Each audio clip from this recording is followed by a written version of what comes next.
예, 반갑습니다. 상당히 많은 분들이 와주셨는데요. 이번 세미나는 STA 테스팅 컨설팅하고 저희 애트리 표준연구 본부하고 함께 준비를 한 세미나입니다. 저희가 이제 뭐 여러 가지 고민들을 하다가 이제 저희 쪽은 AI 인공지능과 관련된 여러 표준화들을 하고 있고, 그리고 신뢰성을 비롯한 데이터 품질 등등에 대해서 하고 있고, 또 STA 테스팅 컨설팅은 또 관련되는 여러 또 사업들을 하고 계시고, 또 테스팅과 AI 테스팅에 대한 여러 가지 접점들이 있어서 같이 협력하는 차원에서 여러 가지 준비들을 하고 있었던 중이고요. 그 과정에서 이제 오늘 첫 번째로 세미나를 준비를 하게 됐습니다. 앞으로도 좀 많은 기회들을 만들어서 사실 인공지능 신뢰성이라는 주제하고 AI 윤리라는 타이틀하고 거의 비슷하게 같은 맥락으로 활용이 되고 있는데, AI 윤리라는 내용이 한때 붐업돼 가지고 좀 너무 많이 얘기가 되면서 오히려 중요한 신뢰성이라는 주제는 조금 묻혔던 게 아닌가라는 생각이 들고요. 그런 면에서 이제 신뢰성이라는 주제를 조금 더 국내에서 좀 여러 주의를 환기시키면서 어떤 부분에 저희가 노력들을 같이 해나가야 될 건지를 함께 고민하고자 오늘 자리를 만들어 봤습니다. 제가 이제 첫 번째 발표인데요. 첫 번째 발표에서는 아무래도 조금은 부드러운 얘기들을 해나가야 될 것 같아서 그냥 조금 더 가벼운 얘기들로 준비를 해봤습니다. 먼저 뭐 잘 아시는 것처럼 피터 드러커가 했다고 하는데요. 사실 찾아보면 훨씬 더 오래전에 다른 사람이 얘기를 하긴 했더라고요. 근데 어쨌든 피터 드러커라는 사람이 이제 품질 경영과 관련된 얘기들을 하면서 이 문장이 굉장히 유명해졌는데, 어쨌든 측정할 수 없으면 관리할 수 없고, 관리할 수 없으면 개선할 수 없다라는 그런 얘기들을 하고 있습니다. 그러니까 즉 저희가 신뢰성을 비롯한 여러 가지 뭐 품질, 위험 이런 여러 가지 요소들이라는 게 결국은 측정하고 관리하고 나중에 궁극적으로 개선하기 위한 여러 가지 활동들이라고 할 수가 있는 거고요. 그런 취지에서 신뢰성에 대한 표준화도 마찬가지로 궁극적으로는 관리하고 개선하기 위한 그런 목표들을 갖고 있다라고 말씀드릴 수가 있고, 그러한 관점에서 오늘 세미나를 준비했다라고 이해해 주시면 되겠습니다. 저는 이제 주로 여러 가지 표준화들을 하고 있는데요. 주로 최근에 많이 하고 있는 거는 인공지능 의료기기에 대한 성능평가 표준 개발을 많이 하고 있습니다. 그리고 의료 3D 프린팅, 그리고 이제 웨어러블 등등등등에 대한 표준화들을 하고 있는데, 주로 이제 최근에 가장 많이 집중해서 많이 하고 있는 게 인공지능 의료기기에 대한 성능평가 프로세스를 만드는 작업들을 진행을 했고, 저 성능평가 프로세스 표준이 최근 뭐 며칠 전에 이제 투표에 들어가서 공식적인 국제표준 개발 작업을 시작을 했습니다. 그러니까 인공지능 의료기기 분야가 굉장히 규제에 밀접하게 연관되어 있는 분야고, 그러다 보니까는 표준 하나하나가 실제로 규제와 직접적으로 연관되는 그런 내용들이어서 굉장히 민감합니다. 그래서 굉장히 다른 표준화를 하는 거에 비해서 한 4~5배의 힘 공수가 들어가고 있는데, 어쨌든 그런 일을 하면서 조금 더 뭐 위험 관리, 품질 관리, 그리고 신뢰성에 대한 이슈들 여러 가지를 함께 다루고 있다라고 말씀드릴 수가 있습니다.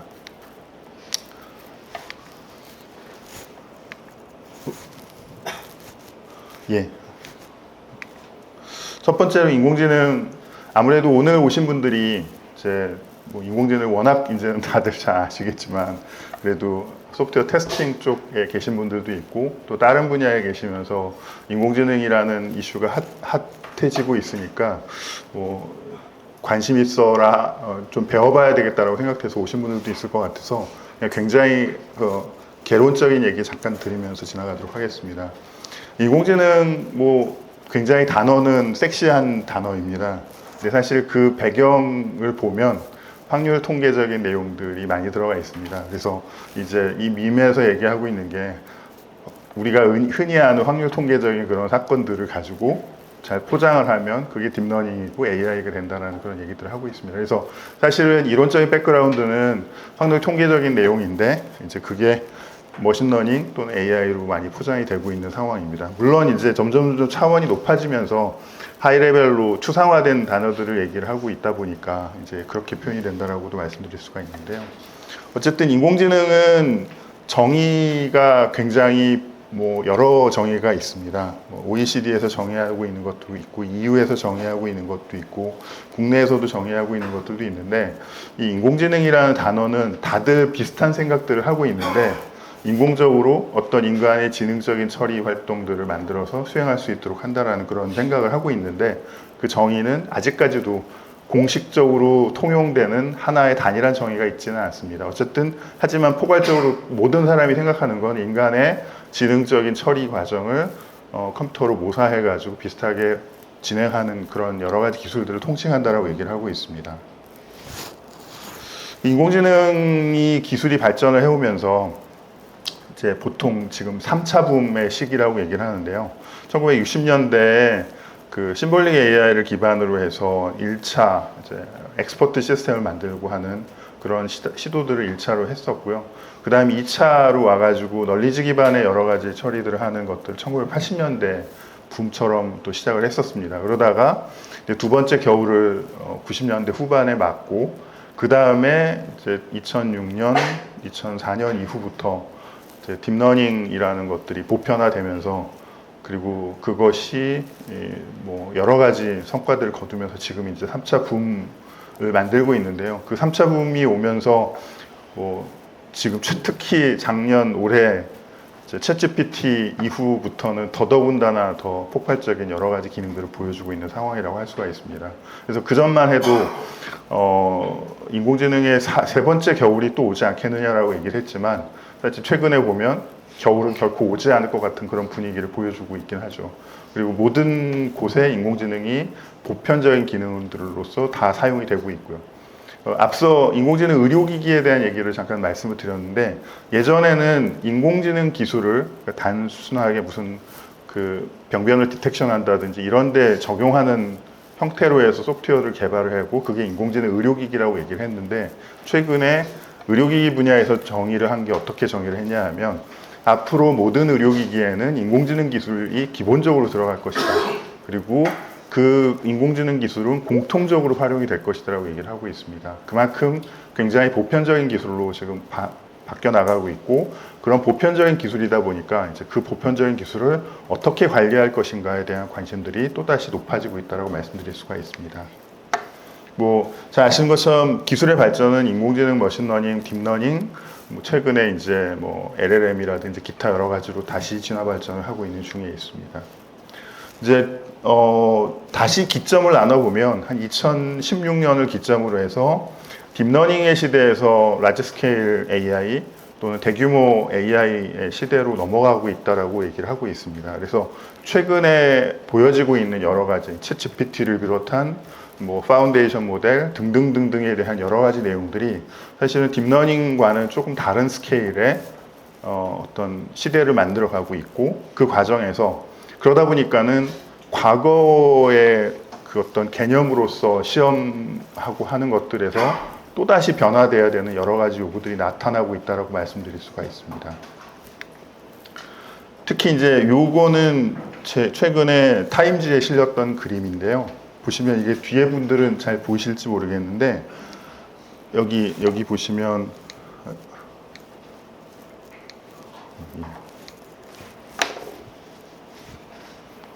이거 보시면 이게 이제 결국은 100% 라인이라는 게 휴먼 퍼포먼스입니다.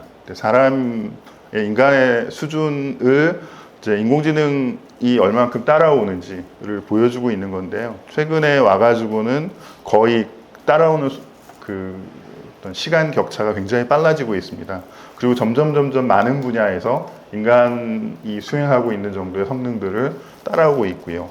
그러다 보니까는 이제 조만간 인공지능이 사람을 넘어서는 수준이 되지 않겠느냐, 그걸 이제 싱귤라리티라고 표현을 하는데 그런 특이점이 오지 않겠느냐라고 예측을 하면서 그 시점은 한 2030년 정도가 될 것이다라고 얘기를 하고 있습니다. 왜냐하면 지금 보시면은 2014년을 기점으로 해서 불과 한 10년 동안 인간이 하고 있는 굉장히 많은 능력들을 따라오고 있거든요. 그리고 어떤 부분에선 더 앞서 나가고 있고 그러다 보니까는 앞으로 10년이면은 더더욱 더더욱 많은 일들이 벌어질 것이다라고 예측을 하고 있다라고 말씀드릴 수가 있습니다. 그래서 이제 아티피셜 제너럴 인텔리전스의 시대가 되고 있다라고 이제 저희가 그렇게 얘기를 하고 있습니다.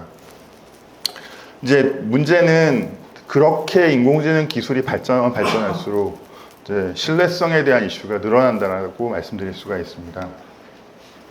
그러니까 신뢰성이라는 단어는 초기에 저희가 예전에는 reliability라는 단어를 신뢰성이라는 단어로서 얘기를 했었습니다. 그 reliability는 어떤 부품이나 소재 또는 제품이 주어진 어떤 조건 하에서 고장 없이 얼마만큼 유지될 수 있는가를 나타내는 그런 어떤 특성이라고 말씀드릴 수가 있습니다. 그래서 그러한 신뢰성이 그 부품이라든지 여러 가지 요소가 잘 유지될 수 있는 그런 기간들을 신뢰성이라고 표현을 했는데, 최근에 trustworthiness라는 단어를 통해 가지고 조금 더 넓은 의미의 신뢰성이라는 것들을 정의를 하고 있습니다. 특히 작년에는 이제 JTC1에서 ISO IEC 5723이라는 표준을 제정을 하면서 trustworthiness에 대한 내용들을 공식적으로 정의를 했습니다. 그래서 이 trustworthiness는 스테이크홀더들이 기대하는 것들을 만족시킬 수 있는 능력, 그걸 이제 검증 가능한 방법으로 만족시키는 능력이라고 표현을 하는데요. 약간 품질하고는, 품질 특성하고는 또 좀 다르다라고 말씀드릴 수가 있습니다. 조금 더 넓은 의미라고 얘기할 수도 있고요. 뒤에서 말씀을 드리겠지만, 그래서 이제 품질 위주로 얘기하시는 분들과 새롭게 trustworthiness를 얘기하는 분들 사이에서 어느 게 더 높은, 조금 더 하이 레벨의 컨셉이냐라는 것이 아직은 약간 논쟁 중에 있는 그런 상황이라고 말씀드릴 수가 있습니다. 그래서 이 trustworthiness라는 신뢰성이라는 거는 굉장히 많은 요소들을 다 포괄하는 그런 컨셉으로 얘기가 되고 있습니다. 그래서 AI의 성능이 높아지면 높아질수록, 여기서 보시는 것처럼 AI 캐퍼빌리티가 높아지면 높아질수록 결국은 그에 상응하는 만큼의 신뢰성이 높아져야 됩니다. 그래야지만 안정된 서비스를 제공할 수가 있는데요. 만약에 캐퍼빌리티가 높아짐에도 불구하고 신뢰성이 그걸 따라가지 못한다라고 하면 신뢰할 수 없는 그런 서비스를 만들겠죠. 그래서 그만큼 기능이 또는 AI에 대한 성능이 고도화될수록 그만큼 신뢰성에 대한 요구사항은 더 높아진다라고 말씀드릴 수가 있습니다. 특히 이제 앞서 그 AGI 얘기도 드리고, 최근에 챗GPT 이후 등장하고 있는 여러 가지 얘기들이 결국은 신뢰성에 대한 이슈를 더 키워나가고 있다고 말씀드릴 수가 있습니다. 다들 걱정을 하고 있죠. 유발 하라리 같은 작가도 AI가 인류를 장악하기 전에 인간이 통제를 해야 된다. 그리고 본격적인 AI의 시대가 정말로 시작됐다. 최근에 챗 GPT를 이용해서 정말 많은 일들을 하고 계시잖아요. 그리고 그걸 통해서 예전까지는 인공지능이라는 걸 체감하기가 굉장히 어려웠는데, 이게 정말로 나의 크리에이티브한 일들을 도와줄 수 있구나라는 것을 많은 분들이 느끼고 있습니다. 그러면 정말로 걔를 내가 100% 신뢰하면서 사용할 수 있느냐, 이걸 이제 고민을 해야 되는 상황이 되는 거죠. 그러면은 만약에 얘가 나의 통제를 벗어나서 뭔가 고차원적인 일들을 하면 어떻게 되느냐, 두려움이 생기게 되는 거죠. 그러한 이제 단순한 어떤 펑셔널한 처리가 아니라 고차원적인 처리를 AI가 점점 많이 하게 되면서 신뢰성에 대한 이슈는 더 커져 나가고 있다고 말씀드릴 수가 있습니다. 앞서 이제 퀄리티에 대한 얘기와 신뢰성에 대한 얘기를 드렸었는데요. 이제 이 퀄리티에 대한 정의는 리퀘어먼트를 만족시키는 어떤 내용이라고 할 수가 있습니다. 그리고 trustworthiness는 스테이크홀더의 expectation을 이제 검증 가능한 방법으로 만족시키는 능력이라고 얘기를 하고 있어요. 두 개가 약간 비슷하긴 한데 조금 다르죠. 한쪽은 명확한 리퀘어먼트가 있는 거고, 한쪽은 스테이크홀더들의 expectation들을 이제 미트시켜 나가는 검증 가능한 방법으로 그런 능력이라고 얘기를 하고 있습니다. 그래서 조금 더 어찌 보면 trustworthiness가 조금 더 넓은 컨셉이라고 저는 생각을 하는데, 또 퀄리티를 하시는 분들은 그렇지 않다, 이거는 퀄리티의 하위 요소다라고 얘기하시는 분들도 있습니다. 아직도 논쟁거리이고, 계속 논쟁이 진행될 것 같습니다. 이 과거에는 그냥 예를 들면 어떤 intended use가 있고 사용 목적이 있고 그 사용 목적에 대한 위험을 관리하고 안전을 관리하고 품질을 관리하면 됐었습니다. 근데 이제는 점점 인공지능 기술이 자동화되고 고도화되면서 이제 인간이 얼마만큼 개입해야 되고 인간이 어디까지 검증을 해야 되고 해야 되는 것들이 점점 다시 고민이 되는 거죠. 그래서 그러한 어떤 자동화되는 이슈, 고지능화되는 이슈 상에서의 신뢰성이라는 건 또 다르게 이제 중요해지고 있다고 말씀드릴 수가 있습니다. 특히 이제 인공지능 이 여러 산업 분야에 굉장히 더 많이 보급이 되면서 이제 뭐 훈련 데이터의 편향성이라든지 적대적 공격에 대한 로버스트니스에 대한 내용, 그다음에 프라이버시를 지켜야 되는 이슈들, 설명 가능성에 대한 문제, 그다음에 레귤레이션을 잘 지키는지에 대한 검증, 그다음에 사람의 어떤 인권을 어택하는 요소들은 없는지, 윤리적인 문제에 대해서는 잘 보장이 되는지 등등등등에 대한 기존의 안전이나 또는 위험관리나 품질로서 고민하지 못했던 새로운 여러 가지 요소들에 대한 내용들이 나오고 있다는 거죠. 그래서 그런 부분들에 대한 고민을 이제 신뢰성이라는 이슈로 좀 더 넓게 확장해서 고민을 하고 있는 중에 있습니다. 그래서 신뢰성이라는 단어를 가지고 여러 국가에서 다들 인공지능 신뢰성을 확보해야 된다 이런 얘기들을 많이들 하고 계시고요. 그래서 뭐 미국을 비롯해서 EU, 그다음에 OECD, 뭐 일본, 중국 등등등등, 한국도 마찬가지고 여러 국가적인 정책들을 추진을 하고 있고, EU 같은 경우에는 AI 액트라는 법률안도 최종안을 만들었죠.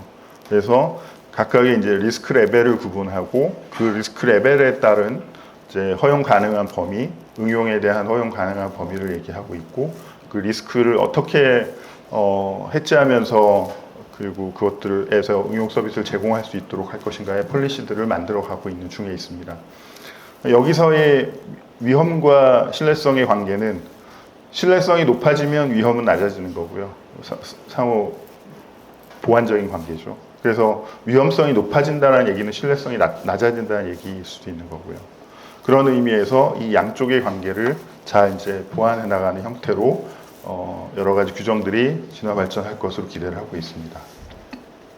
또 신뢰성 확보를 위한 다양한 시도들이 되고 있습니다. EU, 뭐 OECD, 뭐 그다음에 그 미국을 중심으로 하는 GPAI 등등등등 하고 있는데, 문제는 뭐냐 하면 서로가 얘기하는 신뢰성에 대한 컨셉이 많이들 다릅니다.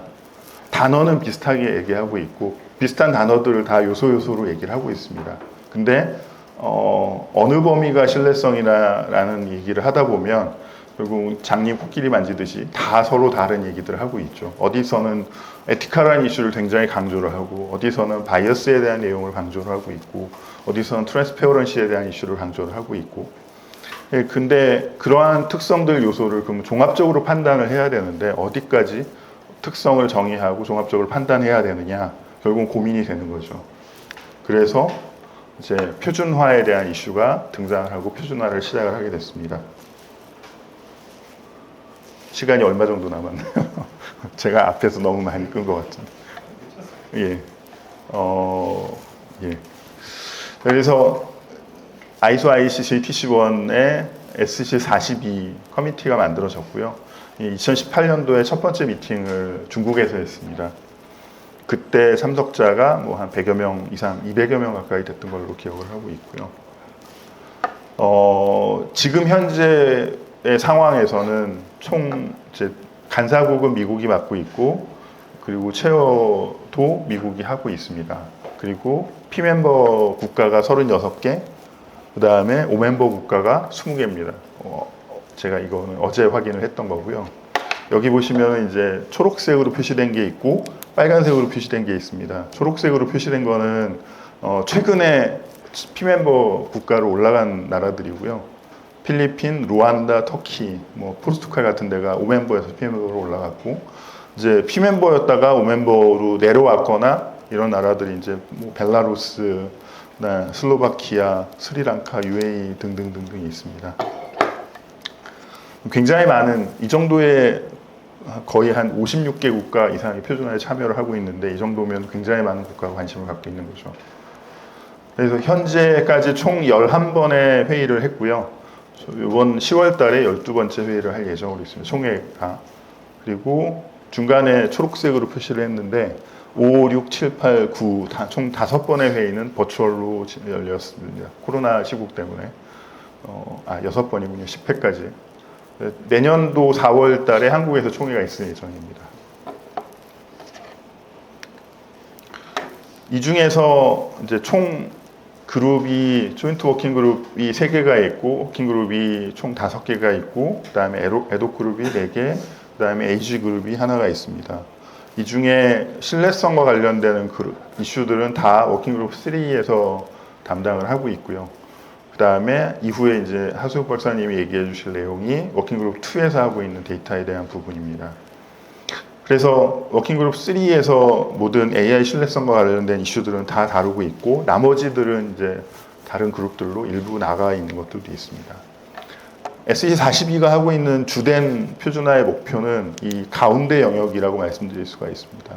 그래서 호리존탈하고 파운데이셔널한 그런 표준을 만들어서 여러 다른 표준화에서 활용할 수 있는 그런 핵심적인 공통 기반 표준을 만들겠다라는 게 주된 목표이고 그런 내용들에 초점을 맞춰서 만들고 있습니다. 그래서 버티컬한 표준들이라든지 구체적인 응용에 대한 사항들은 다 다른 위원회와 함께 협력을 하거나 다른 위원회가 개발하게끔 진행을 하고 있습니다. 이제 신뢰성에 대한 표준화를 말씀을 드릴 텐데요.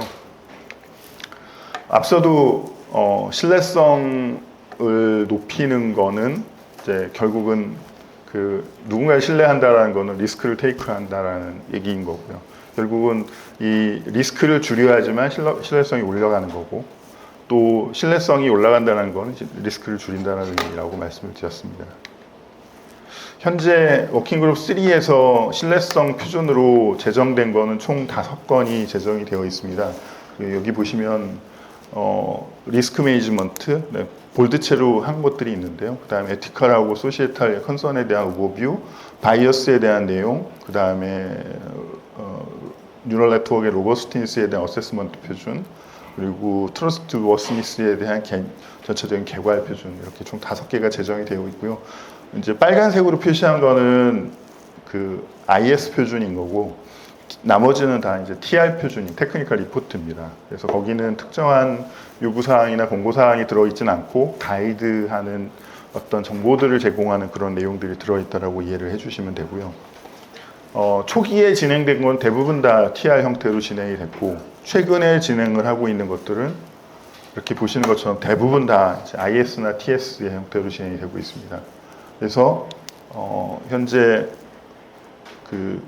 개발 중에 있는 게 펑셔널 세이프티에 대한 부분, 그리고 여기 쭉 보시면 뭐 explainability, controllability, 그다음에 바이어스에 대한 트리트먼트, 그리고 트랜스페어런시에 대한 텍소노미, 그리고 로버스티니스에 대한 어세스먼트는 총 이제 파트 2, 3까지 넘어가고 있고요.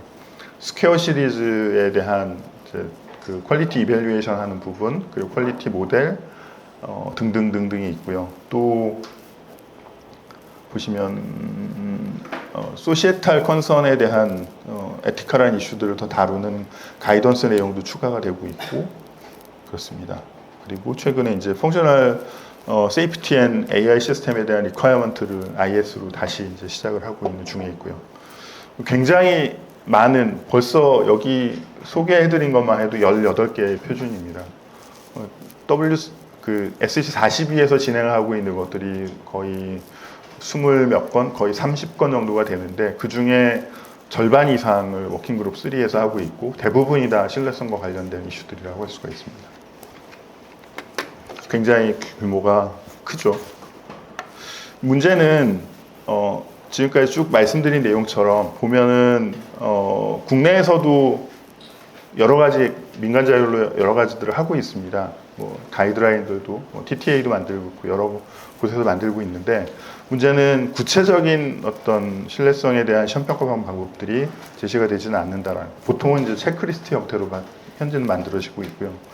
국제적으로 호환되느냐, 보통 아직 그렇게 국제 표준과 호환되는 형태로 만들지는 않고 있습니다. 그리고 법 제도 상에서도 고민은 하고 있는데 그것을 어떻게 시험하고 평가할 것인가에 대한 내용은 아직 구체적으로 내용이 부족한 상태입니다. 그리고 신뢰성을 어떤 평가하는 체계도 아직은 거의 만들어지지 않고 있는 상황에 있습니다. 그래서 이런 것들이 현재 표준화 기구 내에서도 고민이 되고 있고 각 국가별로서도 고민이 되고 있어서 이것들을 어떻게 해소할 것인가에 대한 고민들을 하고 있는 중에 있습니다. 지금 이게 이제 굉장히 매트릭스가 복잡한데요. 여기 GitHub에 가시면 이 내용을 보실 수가 있는데 이게 트러스트워스니스에 대한 캐릭터리스틱스 매트릭스라는 걸 작업을 하고 있습니다. 여기에 총 워킹그룹 3에서 하고 있는 18종을 포함해서 31종의 규격들을 세로 컬럼으로 가로 컬럼으로 나열을 했고요. 세로 컬럼에는 신뢰성에 대한 특성들을 42개를 나열을 해가지고 전체적인 신뢰성의 특성들이 어떤 것들이 있고 그것들이 어떤 표준과 어떤 규격과 매핑이 되고 있는지를 쭉 나열을 하고 있습니다. 이 작업을 왜 하느냐? 지금까지 앞서서 말씀드린 것처럼 표준이 너무 많거든요. 그리고 그 표준이 다 각각 다른 시기에 다르게 다른 플레이어에 의해서 개발이 되고 있습니다. 그러다 보니까는 전체적으로 신뢰성의 특성을 한 가지의 공통의 모습으로 만들어가기가 부족하거든요. 그래서 그런 것들을 이제라도 정리를 해나가자라고 해서 시작을 하고 있는 중에 있고, 그래서 그 작업을 이제 현재로는 제가 중심에 있어가지고 작업을 하고 있는데 할 일은 되게 많은데요. 되게 어려운 작업이죠. 그렇습니다. 이 신뢰성 특성 42종이 무엇이냐라고 보면 거기 보시면 웬만한 거는 다 있습니다. 여기 바이어스를 비롯해서 컨트롤러빌리티, 그리고 이펙티브니스, 익스플레이너빌리티, 그리고 리스크와 관련되는 함이라든지 해저드라든지, 그 다음에 휴먼 디그니티, 휴먼 팩터 등등등등 이렇게 총 42개의 특성들이 있고요. 그 특성들과 연계되는 현재 표준 그룹만 해도 총 20종 정도의 그룹이 있습니다. 이제 이 그룹이라는 거는 SE42 내에 있는 표준들을 그룹핑한 그룹인 거고요. AI에 대한 컨셉, ML 프레임워크, 그리고 트러스트워스니스에 대한 컨셉, 그리고 테스팅과 관련되는 부분, 펑셔널 세이프티, 그리고 리스크 매니지먼트 등등등등이 또 있습니다. 이 안에 이제 31종의 규격들이 연관이 되어 있습니다. 사실 너무 많죠. 너무 많아가지고 문제죠. 그 진행 중인 특성들을 조금 더 구체적으로 말씀을 드려보면 앞서 보여드렸던 20개의 그룹들 중에서 주로 이제 바이어스와 관련되는 내용들이 많이들 관심을 갖고 여러 표준들, 현재 2개의 표준이 진행이 되고 있습니다. 로버스티니스와 관련돼서 로버스티니스에 대한 정의는 이렇게 22989, 24029-1 같은 데서 정의가 되고 있고요. 그리고 현재 로버스티니스는 총 3개의 표준이 개발이 되고 있고 앞으로 한 2-3개 정도가 더 개발될 예정으로 있습니다. 테스팅에 대한 부분도 마찬가지고요. 익스플레이너빌리티도 현재 2개의 컨셉이 정의가 되고 있고 그 부분에 대해서 표준이 1개가 개발이 되고 있습니다. 퀄리티 모델은 2개, 그 다음에 펑셔널 세이프티도 현재 2개가 개발이 되고 있고요. 이 하나하나의 특성을 설명을 드리면서 어떤 표준들이 있는지를 구체적으로 설명을 드리면 아마 오늘 하루 종일 설명을 드려도 부족할 것 같아서 오늘은 이제 전체적인 오버뷰하는 내용만 말씀을 드리고 넘어갈 텐데요. 앞서 이제 트랜스페어런시, 컨트롤러빌리티, 리스크 매니지먼트, 그리고 휴먼 오버사이트 최근에 이제 추가된 내용이고요. 일본이 제안해가지고 들어간 내용이고요. 어떻게 하면 인간이 컨트롤에 참여해가지고 전체적으로 리스크를 줄여나갈 것인가에 대한 그런 내용이라고 할 수가 있습니다. 그래서 지금까지 총 보여드린 그룹이 한 둘에 6개에 5개 해서 4개에서 총 10가지가 가장 핵심적으로 현재 진행되고 있는 그룹들이라고 말씀을 드릴 수가 있고요. 나머지들은 또 여러 가지 추가적인 작업들을 진행을 하고 있습니다. 그래서 앞서 보여드렸던 GitHub의 링크에 가시면 이 내용들이 다 정리가 되어 있고 그 내용들을 여러분이 다 보실 수가 있고요. 앞으로의 계획은 이제 이러한 트러스트워스니스에 대한 매트릭스에서 여러 가지 요구사항, 그 다음에 권고사항 이런 것들을 도출해가지고 조금 더 명확하게 어떤 부분들을 관리하고 그 다음에 시험하고 해야 되는지를 정리해 나갈 계획으로 있습니다. 이런 TCM을 만드는 이유는 트러스트워스니스에 대한 매트릭스를 만드는 이유는 우선 첫 번째로는 그런 캐릭터리스틱스들을 분석하고 그리고 규격을 조금 더 서로 잘 정리될 수 있도록 만든 것이 목표입니다. 그래서 현재 규격들에서 개발되고 있는 여러 가지 내용들을 신뢰성 특성들을 도출해 가지고 그거에 대한 스테이트먼트들이 어떤 종류가 있는지를 정리하면서 그것에 연관되는 테스팅에 대한 규격이라든지 또는 규제기관에서의 요구사항들 또는 여러 필요로 하는 요구사항들에 대한 연관관계를 어떻게 되는 건지를 정리해 나가려고 하는 거고요. 그래서 예를 들면 지금 화면에 잘 안 보이실 텐데 이거는 유럽의 AI 액트와 그 다음에 지금 트러스트워스니스에 대한 캐릭터리스틱 매트릭스를 연계해가지고 갭 분석을 했던 그런 내용입니다. 이거는 계속 작업을 진행하고 있는 중에 있고요. 이걸 통해서 예를 들면 AI 액트에서 요구하고 있는 신뢰성, 특성 그리고 거기에 대한 각각의 요구사항들은 어떤 것들이 있는데 현재 SE42에서 만든 표준에는 그 내용이 어느 정도까지 반영되어 있는지 더 필요로 하는 사항이 어떤 건지 이런 것들을 정리해 나가려고 하고 있습니다. 앞으로 이런 것들은 뭐 유럽뿐만이 아니라 각 국가별로 뭐 캐나다도 있고 한국도 있고 여러 국가별로의 요구사항들을 다 또 반영하면서 각각의 갭 분석을 하고 또 반영해 나가야 되는 일들을 해야 될 것으로 기대를 하고 있고요. 또 이거는 이제 예전에 정리했던 사항인데 그 여러 표준들에서의 테스팅 요구사항들을 어떻게 연계하면서 그것들을 시험할 수 있도록 할 것인가 신뢰성에 대한 요구사항과 연계해가지고 이런 내용들을 정리를 했던 거고 이제 두 번째는 앞서 품질에 대한 얘기들을 드렸었는데 품질에 대한 내용과 그 다음에 신뢰성에 대한 특성들이 서로 오버랩되는 부분이 많이 있습니다. 예를 들면 지금 품질 특성은 소프트웨어 품질에 대해서 스퀘어 시리즈가 있습니다. 그래서 거기에 퀄리티 모델이 있고요. 그 퀄리티 모델은 프로덕트 퀄리티 모델과 데이터 퀄리티, 그 다음에 퀄리티 뉴스 모델로 해서 나눠지고 있습니다. 이 퀄리티에 대한 이 모델은 스퀘어 퀄리티 모델을 AI 시스템에 대한 퀄리티 모델로 최근에 확장을 했고 그게 제정이 됐습니다. 그래서 그걸 기반으로 해서 다시 프로덕트 퀄리티라 데이터 퀄리티, 퀄리티 뉴스를 확장하는 작업들을 하고 있습니다. 그래서 데이터에 대한 퀄리티 모델은 이후에 이제 하숙 박사님이 추가적으로 설명을 해주실 거고요. 트러스트워스니스에 대한 캐릭터리스틱스들은 정리를 하고 있는데 이게 그럼 퀄리티 요소와 다르냐? 분명히 오버랩되는 영역들이 많이 있다는 거죠. 그래서 그 오버랩되는 영역들을 어떻게 다시 정리하면서 매핑시켜 나갈 건가 고민이 되고 있는 상황이고요. 예를 들면 이런 식으로 이제 확장하면서 계속 고민이 되는 거죠. 그래서 퀄리티 모델, AI 시스템에 대한 퀄리티 모델 25059 표준에서 다루고 있는데 또 데이터에 대한 퀄리티 모델은 5259 시리즈에서 다루고 있고 트러스트워스니스에 대한 캐릭터리스틱 매트릭스는 또 이렇게 정리를 하고 있어서 이 연관관계를 잘 정리해 나가려고 고민 중에 있습니다. 내용은 지나가고요. 그 다음에 새로운 퀄리티 특성들을 발굴할 필요성도 있습니다. 그래서 지금 이제 뒤에서 잠깐 보여드릴 텐데 최근에 이제 뭐 이런 LLM에 대한 트러스트워스니스 모델도 최근 뭐 8월 10일 날 누군가 논문을 냈으니까 며칠 되지도 않았죠.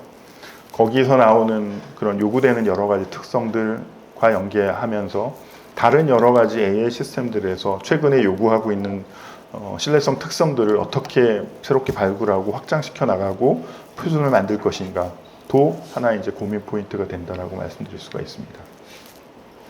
향후는 어떻게 될 것인가 얘기를 잠깐 드리면요. 최근 뭐 잘 아시는 것처럼 라지 랭귀지 모델이 급성장하고 있습니다. 파라미터의 규모가 1테라를 넘어가고 있고, 그 다음에 1테라에 가까워지고 있고, 그리고 뭐 지금 뭐 10 빌리언 이상 되는 건 보통 되고 있죠. 500 빌리언 이상 되는 것들도 기본적으로 되고 있고요. 그런 굉장히 큰 파라미터 그리고 굉장히 대용량의 데이터를 학습시키는 라지 랭귀지 모델들이 보편화되고 있고 그것들을 기본적으로 활용을 하는 여러 가지 시스템들이 개발되어 나가고 있습니다. 뭐 최근에 챗GPT, 그다음에 GPT-4 API도 공개되면서 그런 것들을 활용한 여러 가지 시스템들도 개발이 되고 있죠. 그러면 결국 그런 시스템을 기반으로 해서 라지 랭귀지 모델을 기반으로 해서 어떤 시스템을 만들었을 때 그거에 대한 신뢰성 보장과 여러 가지 검증은 누가 해야 되느냐, 라지 랭귀지 모델 프로바이더가 해야 되느냐, 아니면 어플리케이션 개발자가 해야 되느냐, 그것도 굉장히 고민되는 포인트고 굉장히 검증해 나가야 될 여러 가지 요소들이 있습니다. 그리고 최근에는 그런 라지 랭귀지 모델을 기반으로 해서 파운데이션 모델로 발전하려는 여러 가지 시도들을 하고 있습니다. 파운데이션 모델이라는 것은 쉽게 말씀드려서 굉장히 대용량의 다양한 데이터들을, 멀티모달 데이터들을 학습을 하고 그걸로 어느 특정한 기능을 학습시키고 특정한 기능으로 훈련시켜서 특정한 기능으로 동작하게끔 하는 것이 아니라 굉장히 다양한 기능들을 제공할 수 있게끔, 예를 들면 제가 얘한테 의료 영상을 가르치진 않았는데 뭐 의료 병변을 찾는 일들을 하게끔 한다든지, 그냥 일반적인 영상을 가지고 학습시켰음에도 불구하고, 또는 어떤 여러 가지 텍스트를 다 학습시켜 놓고 거기서 뭐 국문학과 관련되는 어떤 응용들을 하게끔 한다든지, 그런 식의 이제 굉장히 대용량의 데이터를 학습시키고 보편적인 여러 가지 다목적으로 활용하는 그런 AI 모델을 만들고자 하는 것들이 파운데이션 모델이라고 할 수가 있습니다. 이런 것들로 가면 이제 점점 신뢰성에 대한 검증이라는 것은 복잡해질 수밖에 없겠죠. 그래서 과거에는 그 내로우한 AI 모델에 주로 초점을 맞춰서 특정한 태스크에 초점을 맞춘 것들을 만들었다라고 하면, 지금은 그런 제너럴 인텔리전스를 갖는 내용들을 만들려고 하고 있고 그런 것들을 서비스를 하려고 하고 있는 그런 추세라고 할 수가 있습니다. 그래서 아까 이제 라지 랭귀지 모델에 대한 트러스트워스니스 모델을 최근 며칠 전에 논문으로 발표를 했었는데요. 여기서는 이제 총 7개 상위 모델을 기반으로 해서 총 29개의 서브 평가 요소들을 정의를 하고 있습니다. 그래서 릴라이빌리티를 비롯해서 세이프티, 페어니스 등등으로 해가지고 정의를 하고 있는데, 이걸 가지고 이제 한 6개 정도의 모델에 적용을 해서 흔히 이제 많이들 걱정하고 있는 할루시네이션에 대한 시험을 해본다든지, 또는 소시에탈에 대한 어떤 위해도를 검증한다든지, 그리고 페어니스에 대한 검증을 해본다든지, 그래서 한 8가지 정도를 시험을 해보고 그 내용을 이렇게 이제 성능 평가한 결과들을 공유를 했습니다. 문제는 모델도 잘 만들었고 그 다음에 결과도 잘 만들었는데 이 미닝이 어떻게 되느냐는 더 고민을 해야 되는 요소죠.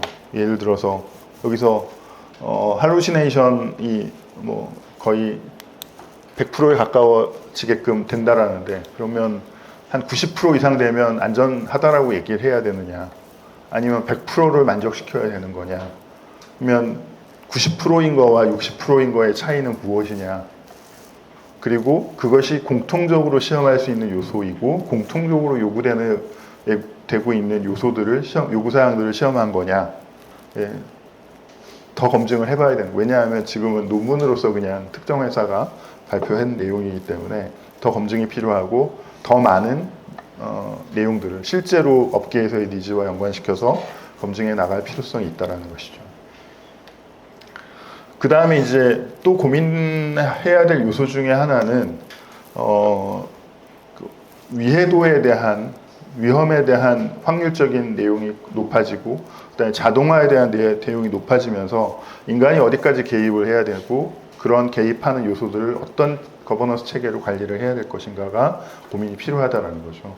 그래서 확률적으로도 위험성이 높고 그 다음에 자동화에 대한 내용도 높을 경우에 결국은 낮은 부분에 대해서는 인간이 가능한 개입하지 않고 그냥 자동적으로 처리하게끔 하고, 중요한 부분에서는 인간이 반드시 개입하거나 인간의 통제를 속에서 진행이 되게끔 하고, 그럼으로써 어떤 안전을 보장할 수 있는 방법들도 거버넌스 체계로 가져가야 된다는 거고, 이것이 이제 신뢰성을 보장하거나 검증하는 방법에서 또 하나의 체계로서 고민될 필요가 있다라고 말씀드릴 수가 있습니다. 제가 시간을 굉장히 많이 오버한 것 같은데 이상으로 제 발표를 마치도록 하겠습니다. 감사합니다.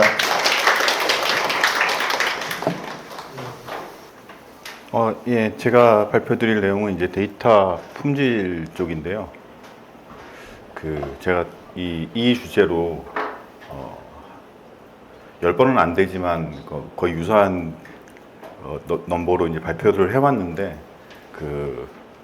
기대하시는 어떤 내용과 제가 드릴 수 있는 내용의 괴리가 되게 많은 걸 늘 느낍니다. 그래서 처음에 이제 얘기를 진행하면서부터 이 표준이 있으면 우리가 데이터 품질을 그대로 식별할 수 있는가, 아니면 데이터에다가 뭔가 점수를 매길 수 있는가, 예, 그런 부분을 기대하고 오셨다라고 하면은 조금 다르지 않을까라는 우려를 조금 말씀드리면서 이제 발표를 시작하도록 하겠습니다. 전체적으로 발표 순서는 이제 일반적인 이제 트래디셔널한 데이터 퀄리티에 대한 내용과, 그리고 이제 빅데이터 환경, 그리고 AI 환경으로 넘어가면서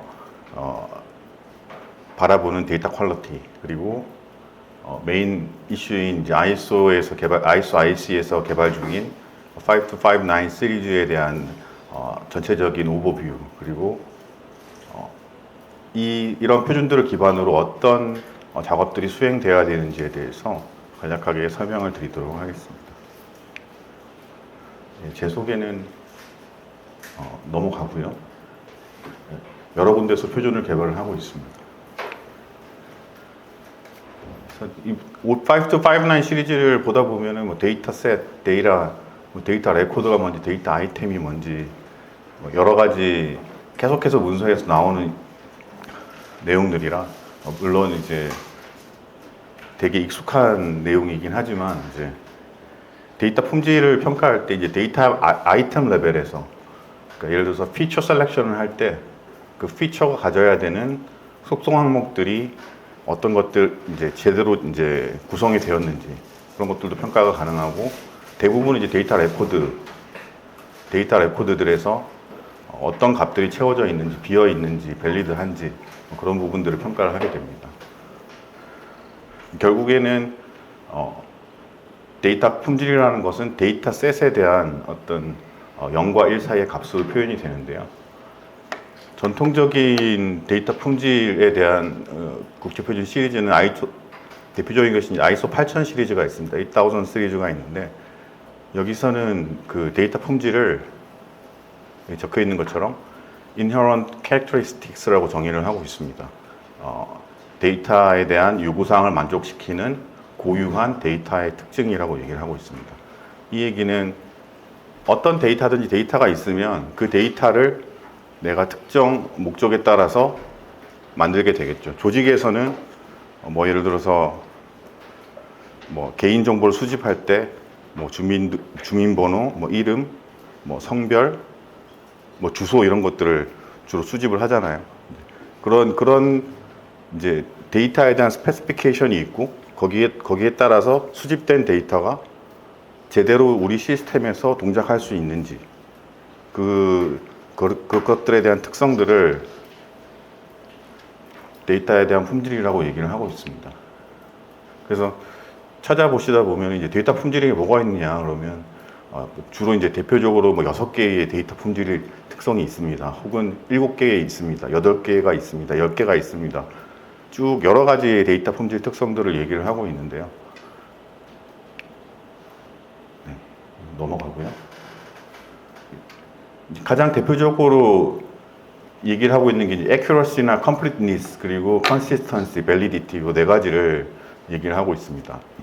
근데 대부분이 이 얘기를 할 수밖에 없는 이유가, 데이터만 놓고 볼 때 데이터가 정확한지, 데이터가 완전한지, 아니면 데이터가 전체 데이터 셋 내에서 컨시스턴시를 이루고 있는지, 아니면 이 데이터가 밸리드한지, 이거는 그냥 어떤 타블러 형태의 데이터가 있다라고 하면은 다 측정을 할 수 있어요. 요구사항에 관계없이 이 데이터 자체의 완전성을 그 데이터가 갖고 있는 고유한 특성에 따라서 측정을 할 수가 있습니다. 그렇기 때문에 이런 부분들이 대부분들의 이제 데이터를 시험해주고 평가해주는 기관들에서는 여기에 대한 얘기들만을 하고 있습니다. 하나하나 보시게 되면은 뭐 일반적으로 이제 completeness라고 하면 데이터 테이블이 쭉 있는데 공란은 없는지, 그리고 이게 필수라고 되어 있는데 비어 있는지, 아니 옵션이라고 되어 있는데 뭐 다 채워져 있는, 뭐 이건 다른 얘기이긴 하겠죠. 아니면 피처를 정의를 해놨는데 피처 테이블에서 개인 정보를 식별하기 위한 정보들이 빠진 것이 있는지, 어떤 피처에 대한 컴플리트니스들도 손쉽게 측정을 할 수가 있겠죠. accuracy 마찬가지고요. 그래서 여기서는 이제 뭐 synthetic accuracy, semantic accuracy, 그 다음에 이제 데이터 accuracy에 대한 assurance들을 측정할 수 있는 지표들이 이미 개발되어 있습니다. consistency는 쉽게 얘기해서 이제 동일한 모델에서 동일한 정의에 대해서 서로 다른 값들을 입력을 해놨다든지 그런 레코드들이 이제 따로 이제 여러 개의 이제 레코드들에서 이제 불일치하는 것들이 존재하는지를 이제 평가하는 항목입니다. validity, 뭐 저희들이 이제 예를 들어서 XML을 사용한다라고 하면 이 데이터가 밸리드한지, 아니 포맷에 밸리드한지, 데이터 값의 유효 범위에 대해서 밸리드한지, 그런 부분들은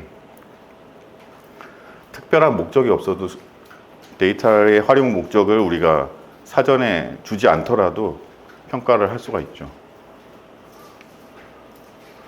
그래서 지금 그 데이터 산업진흥원이나 아니면 일부 그 데이터 품질 평가 기관들에서는 대부분의 평가 내용이 데이터에 대한 컴플리트니스 수준에서 평가가 이루어지고 있고요.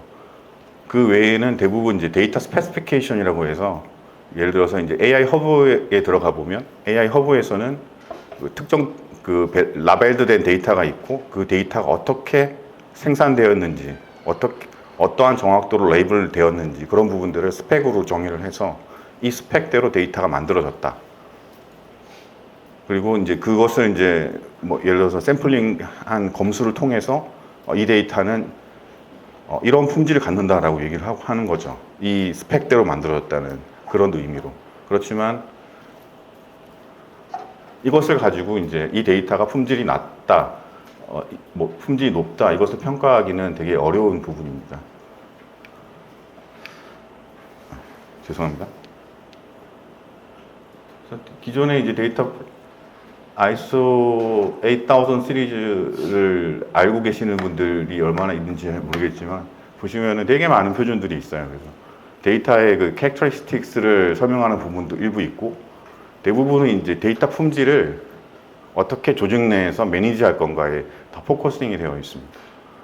우리 이제 예를 들어서 엔터프라이즈 환경에서 이쪽 부서에서 만든 데이터를 저쪽 부서에서 이제 바라볼 때, 이 데이터는 어떤 용도로 만들어졌고, 어떤 구조를 가지고 있고, 그래서 우리가 이 데이터를 쓰려면 누구한테 허락을 받고, 어떤 산출물들을 남겨야 되고, 가져와서 우리가 어떻게 쓸지, 그런 데 포커싱이 오히려 더 돼 있는 거죠. 조직 내에서 데이터를 매니지먼트하기 위한 표준인 겁니다. 이러다 보니까 이제 아까 앞서 서두에서 말씀드렸던 기대하는 바와의 괴리가 발생을 하는 거예요. 대부분들 이제 제가 이제 이런 유사한 주제로 강의를 하게 되면은 데이터 품질 평가하시는 분들이 되게 많이 오세요. 그래서 우리 데이터를 어떻게 평가를 합니까? 고객이 어떤 데이터를 평가해 달라고 갖고 왔는데 어떤 지표를 가지고 어떻게 평가해 줘야 됩니까? 그런 질문을 하거든요. 근데 8000 시리즈는 그런 표준이 아니에요. 조직 내에서 데이터를 어떻게 관리할 건가, 데이터 품질 관리를 어떻게 할 건가에 대한 표준이에요. 5259 시리즈도 똑같습니다. 조직 내에서 AI나 머신러닝을 위해서 우리가 데이터를 외부에서 습득을 하고, 외부에서 찾고, 또 그걸 가지고 와서 우리가 개발하고자 하는 어떤 모델에 적용을 하고, 또 그것에 대해서 어떤 기록을 남기고, 그런 일련의 그 데이터 퀄리티 매니지먼트를 위한 표준이라고 이해를 하시고 계속 팔로우업을 해주시기 바랍니다. 그 전종욱 책임께서도 잠깐 얘기해 주셨는데 가장 대표적인 품질 표준으로 이제 25000 시리즈가 있습니다. JTC1에서 만든 25000 시리즈는 이제 스퀘어 표준이라고 하는데 여기서 이제 소프트웨어 성능 평가 그리고 이제 제가 관심 있는 부분 이제 데이터에 대한 품질 평가에 대한 부분들을 이야기를 하고 있고요. 5259 시리즈도 여기 나와 있는 25024 데이터 매니지먼트 오브 데이터 퀄리티 이 부분을 익스텐션한 것이라고 이제 이해를 하시면 될 것 같습니다. 이제 요약을 드리면 조직 내 이제 기존의 어떤 데이터 품질에 대한 이슈는 조직 내에서 데이터 자원들이 있는데 이 데이터 자원들을 되게 효율적 혹은 효과적으로 관리하기 위한 어떤 가이드를 제공하고 또 어떤 지침을 제공하는 것들이 이제 기존의 8000 시리즈, 그다음에 25000 시리즈가 될 거고요. 여기서는 이제 데이터 생산자가 곧 데이터 소비자입니다. 그래서 이 데이터가 잘 만들어진 데이터인지 이 데이터가 우리의 업무에 쓸 수 있는지 이런 것보다는 우리가 만들어 놓은 데이터가 조직 내에서 잘 고품질로 잘 관리되게 하기 위한 그런 용도인 거죠. 따라서 이제 사전에 어떤 정해진 용도에 따라서 데이터들은 생산이 되게 되고 우리가 데이터의 생산 과정에 개입할 수가 있는 요소가 있는 겁니다. 이제 업무를 하다 보니까 어떤 데이터를 수집하는데 특정 어떤 데이터 아이템이 그러니까 예를 들어서 특정 속성들을 우리가 간과한 게 있다. 그렇게 되면 데이터 수집하는 쪽에다가 이제 피드백을 줘서 이런 데이터들이 더 필요하니까 다음부터는 이러한 데이터들을 이러한 속성들을 더 추가적으로 수집해라. 혹은 어떤 데이터 모델이 좀 더 이제 표준화가 되어 있으면 좋겠다라든지 그런 요구사항들을 조직 내에서 수렴을 할 수가 있고 그것들이 다시 데이터 수집 과정으로 피드백 될 수 있는 환경을 이제 고려를 한 거라고 보시면 될 것 같습니다. 그런데 이제 현재 상황은 대부분의 데이터들은 이제 플랫폼 사업자들이 가지고 있고 예를 들어서 뭐 네이버나 뭐 구글이나 플랫폼 사업자들 아니면 저기 카드사나 이제 우리가 갖지 못한 대부분의 큰 데이터들은 다 그런 어떤 플랫폼 사업자들이 다 독점을 하고 있고 국가에서는 데이터 구축 사업이 됐던 아니면 그 공공 데이터 개방을 하던 많이 풀고 있어요. 여기 이제 빅데이터 이코시스템이라는 어떤 그 ITOT에 있는 표준에서 이제 에코시스템을 그려놓은 건데요. 그러니까 데이터의 생산자와 데이터의 소비자가 이제는 다르다. 그렇다면 데이터 소비자는 어떻게 내가 필요한 데이터를 식별할 것인가. 여기에 포커싱이 되다 보니까 그런 괴리들이 발생을 하고 이 데이터 품질도 기존의 어떤 조직 내에서의 어떤 데이터 품질 관리에서 벗어나서 조금 더 이제 익스텐션 될 필요가 생기는 거죠. 그래서 AI 환경에서의 데이터 라이프 사이클을 보시면은 아이디어 단계에서부터 비즈니스에 대한 요구사항을 이제 정의를 하고 어떤 데이터를 가지고 우리가 그 비즈니스 요구사항을 만족할 수 있는지에 대한 데이터 플래닝을 하는 단계가 여기가 들어가 있습니다. 그 데이터 플래닝을 해서 그 다음에 데이터를 획득을 하고 애퀴시션을 하고 그 다음에 이제 그 데이터를 정말 내가 그 뭐 학습에 쓰든 어디에 쓰든 그 용도에 맞게 쓰기 위한 프리퍼레이션 작업을 하게 되고 그 데이터에 대한 프리퍼레이션 작업이 끝난 이후에 뭐 모델링을 하든지 아니면 뭐 ML 학습을 하든지 그 학습을 하고 그다음 시스템 디플로이먼트 하고 이 컨티뉴어스하게 이렇게 베리피케이션과 밸리데이션을 계속 반복해야 되는 이 이터레이션에 빠지게 되죠. 여기서 이제 품질에 대한 이슈들이 나오게 되는데요. 어떤 AI 모델을 가지고 돌렸는데 이게 데이터의 문제인지 모델의 문제인지 식별하기 되게 어려워요. 그러다 보니까 품질 요소들을 정의를 하고 그 품질 요소들을 어느 정도 만족하는지를 계속 평가를 해야 되고 단계별로 수집 단계에서부터 결국 데이터를 시스템에서 삭제하는 단계까지 모든 일련의 과정 속에서 그때그때 필요한 데이터 품질 항목들을 선정을 해서 평가를 하고 그것을 기록에 남기고 그 값들이 실제로 모델의 퍼포먼스와 어떤 관계를 이루는지 확인을 하나하나 해가면서 그 데이터에 대한 품질을 이렇게 내가 필요한 수준까지 끌어올리는 작업들을 할 수밖에 없는 AI 환경에서는 그렇게 할 수밖에 없는 그 상황이 되는 거죠. 그래서 5259 시리즈에서 타겟팅하고 있는 그러니까 AI 에코시스템에서는 기존에 이제 데이터 품질이라는 것이 인허런트한 고유하게 이제 상속받은 데이터가 그냥 가지고 있는 값이라고 했다라고 하면 8000 시리즈에서는 저희들이 이제 타겟팅하고 있는 이제 현재 개발 중인 5259 시리즈에서의 데이터 품질은 스페시픽한 컨텍스트에서 그러니까 여기서 이제 스페시파이드 컨텍스트라는 것은 데이터의 용도, 데이터의 사용 분야, 그 다음에 데이터의 라이프 사이클 이런 것들을 모두 고려해서 내가 어떤 목적으로 어떤 환경에서 무엇을 만들기 위한 거다라는 것이 전제가 되어 있고 거기에 따라서 요구사항들이 도출이 될 거고요. 데이터에 대한 요구사항들이 그 요구사항을 만족하는 조직의 요구사항을 만족하는 것이 데이터 품질이다 이렇게 정의를 하고 있습니다. 앞서서 뭐 좀 설명이 길었는데요. 5259 시리즈는 현재 총 6개의 파트로 구성이 돼서 개발이 되고 있습니다. 그래서 파트 1에서는 전체적인 오버뷰, 5259 시리즈가 어떻게 구성되어 있는지, 그리고 파트 2에서는 품질 측정 항목에 대해서 하나하나 품질 측정하기 위한 characteristics라고 저희 용어로 쓰고 있는데, 뭐 아까 얘기 드렸던 accuracy라든지 completeness라든지 그런 그 특성들을 20개 이상 이렇게 정의를 하고 있고요. 파트 3에서는 매니지먼트에 포커싱을 해서 그럼 데이터 라이프 사이클 상에서 어떻게 이제 데이터 품질 관리를 할 것인가에 대한 어떤 시스테매틱한 기능적인 어떤 요구사항과 그다음에 사용자에 대한 요구사항들, 참여하고 있는 롤들에 대한 요구사항들을 정의를 하고 있습니다. 그리고 파트 4에서는 전체적인 데이터 품질을 관리하고 또 데이터 품질을 향상하기 위한 절차나 항목들에 대해서 이제 프레임워크라는 좀 두리뭉실한 이름으로 개발을 하고 있고요. 이제 가버넌스가 이제 파트 5고요. 파트 6는 테크니컬 리포트로 이제 개발이 되고 있는데요. 이제 비주얼라이제이션 프레임워크라고 해서 현재 이제 개발이 진행 중에 있습니다. 하나하나 말씀을 드리도록 하겠습니다.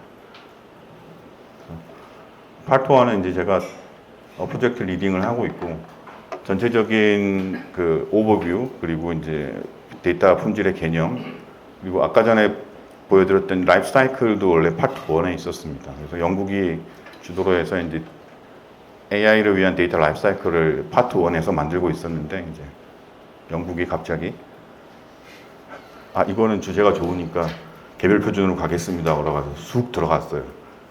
이제 제가 프로젝트 리딩을 하고 있었는데 어느 날 갑자기 신규 아이템으로 제안을 하면서 이제 8183라는 표준으로 이제 분리가 됐고요.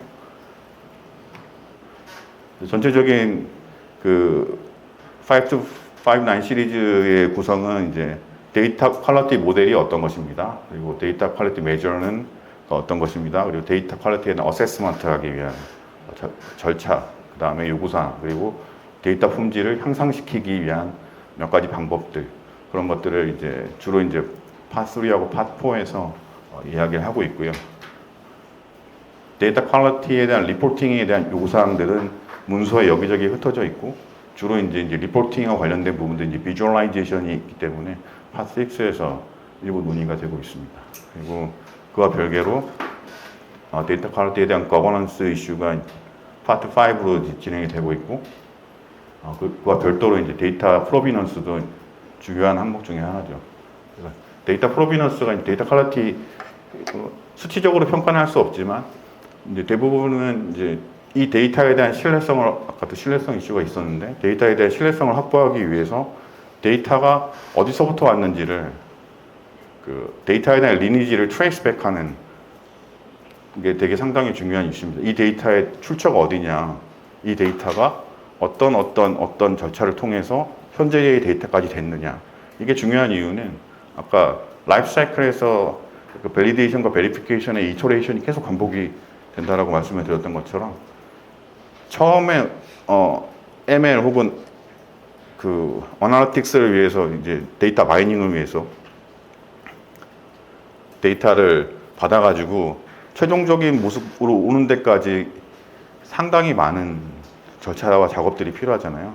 그래서 그런 부분들을 히스토리로 남겨서 이 데이터가 이게 너무 손이 많이 간 데이터인지 정말 오버피팅된 데이터일 수도 있고, 혹은 완전 생짜인 노우 데이터일 수도 있고, 그런 부분들을 식별을 하는 것이 되게 중요한 이슈 중에 하나이기 때문에 전체 프레임워크 중에 이 개발 범위와는 좀 동떨어져 있지만 프레임워크에 포함이 되어 있습니다.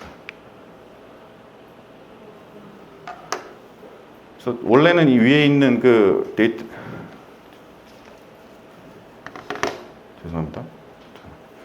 데이터 라이프 사이클이 파트 1에 있었다고 했는데, 파트 1의 내용을 싹 걷어가면서 궁여지책으로 만든 것이, 그러면 5-5-9 시리즈에서는 데이터 품질을 평가하는 평가할 수 있는 스테이지들을 뽑아서 거기 그 각각의 그 밑에 있는 이제 총 6개의 조금 더 그 단순화된 스테이지로 구성을 하고, 각 스테이지들에 따라서 어떻게 품질을 평가할 것인지에 대한 모델을 만드는 것으로 합의를 해서 5-5-9 시리즈에서의 데이터 라이프 사이클 스테이지는 총 6개로 이렇게 구성이 됩니다. 데이터에 대한 요구사항, 그리고 데이터 플래닝, 그 다음에 데이터를 획득할 때, 그리고 데이터 프리퍼레이션 할 때, 데이터를 이제 모델에다가 바로 쓰기 전 단계인 프로비저닝 하는 단계, 그리고 데이터를 다 썼으면 이제 데이터를 디커미셔닝, 말이 좀 저는 이제 와닿진 않는데, 그러니까 데이터를 이제 다 쓰고 나면은 얘를 지울 건지 아니면 어디다 아카이빙 할 건지, 그런 단계까지 나는 이해를 하시면 될 것 같습니다. 그래서 5-5-9 시리즈에서의 데이터 퀄리티 모델은 이게 어떻게 하나의 예제라고 보시면 될 것 같은데, 어떤 특정한 유시지 하에서 데이터 퀄리티의 요구사항이 있을 거고요. 그럼 그 요구사항을 만족하기 위해서 우리가 이제 전체적인 데이터 라이프 사이클 상에서 실제로 파트 2에서 정해놓은 데이터 퀄리티의 캐릭터리스틱들을 하나씩 그 라이프 사이클에 해당하는 항목들에 대해서 뽑아서, 예를 들어서 데이터 애퀴시션 단계에서는 저희들이 할 수 있는 거라고는 뭐 컴플리트니스나 뭐 아니면 애큐러시나 이런 몇 개밖에 없어요. 그러니까 그런 것들을 데이터 라이프 사이클 상에다가 하나하나 매핑을 하면서 전체적인 품질 관리를 위한 모델을 이제 구성을 하게 됩니다. 이건 이제 파트 6에 나와 있는 내용인데, 앞서 말씀드린 거를 조금 더 이제 이해할 수 있는 모델로 바꿔서 이제 파트 6에서, 이제 파트 6에서는 이렇게 표현을 하고 있는데요. 보시면은 어떤 스테이크홀더가 특정한 스테이지, 데이터 라이프 사이클 스테이지에서 어떤 데이터 퀄리티를 측정할 것인가, 관리할 것인가를 정의를 하고, 그것을 위해서 해당하는 그 스테이지 상에서의 데이터 품질 특성을 식별을 하고, 거기에 따라서 품질 평가를 하게 되고요. 품질 평가란 걸 리포트를 하게 되는 그런 어떤 하나의 컨셉으로 보시면 될 것 같아요. 이제 이 표가 보여주는 예는 하나의 데이터가 있더라도 그 데이터는 용도에 따라서 여러 개의 품질 값을 가질 수 있다. 어떤 데이터가 있는데 A라는 모델을 위한 어떤 품질이라고 보면 이게 품질이 낮을 수도 있지만 어떤 B라는 용도로 봤을 때는 품질이 높을 수도 있다. 되게 상대적이라는 얘기입니다. 그래서 우리가 어떤 데이터를 획득하더라도 모델을 개발하는 단계에서 전체적인 데이터의 전체 라이프 사이클 상에서는 이 프로젝트가 끝나기 전까지는 그 데이터의 품질이 확정되지 않는다는 얘기예요. 그래서 이러한 경험들이 쌓이고 조직 내에서 쌓여야 그 다음에 유사한 목적의 어떤 프로젝트를 수행을 할 때 앞선 이 데이터 퀄리티 모델에서의 경험을 바탕으로 우린 이런 용도로 쓸 거고 조금 차이가 있으니까 이러한 데이터 품질 특성들을 채용을 하고 그것을 가지고 이 데이터가 실제로 우리의 어떤 개발 목표에 맞는지를 사전 평가할 수 있는 뭔가 단초는 될 수 있지만 미리 앞서서 데이터만 가지고 바로 평가할 수는 없다. 품질을. 이게 어떻게 보면 오늘 말씀드릴 수 있는 것의 가장 큰 내용이 아닐까 그렇게 생각이 됩니다. 파트 2에서는 데이터 퀄리티 메저에 대한 각각 이제 캐릭터리스틱스들을 설명을 하고 있는데요. 파트 6에서도 앞서서 말씀드렸던 그 이제 몇 가지 용어 그리고 예제 그림으로 설명드렸던 내용을 다음과 같은 어떤 abstraction 된 모델로 설명을 하고 있습니다. 데이터에 대한 품질이라는 것은 데이터에 대한 유스지 컨텍스트 하에서 그 스코프 하에서 데이터 퀄리티에 대한 주제와 그리고 데이터 품질에 대한 요구사항을 만족해야 된다.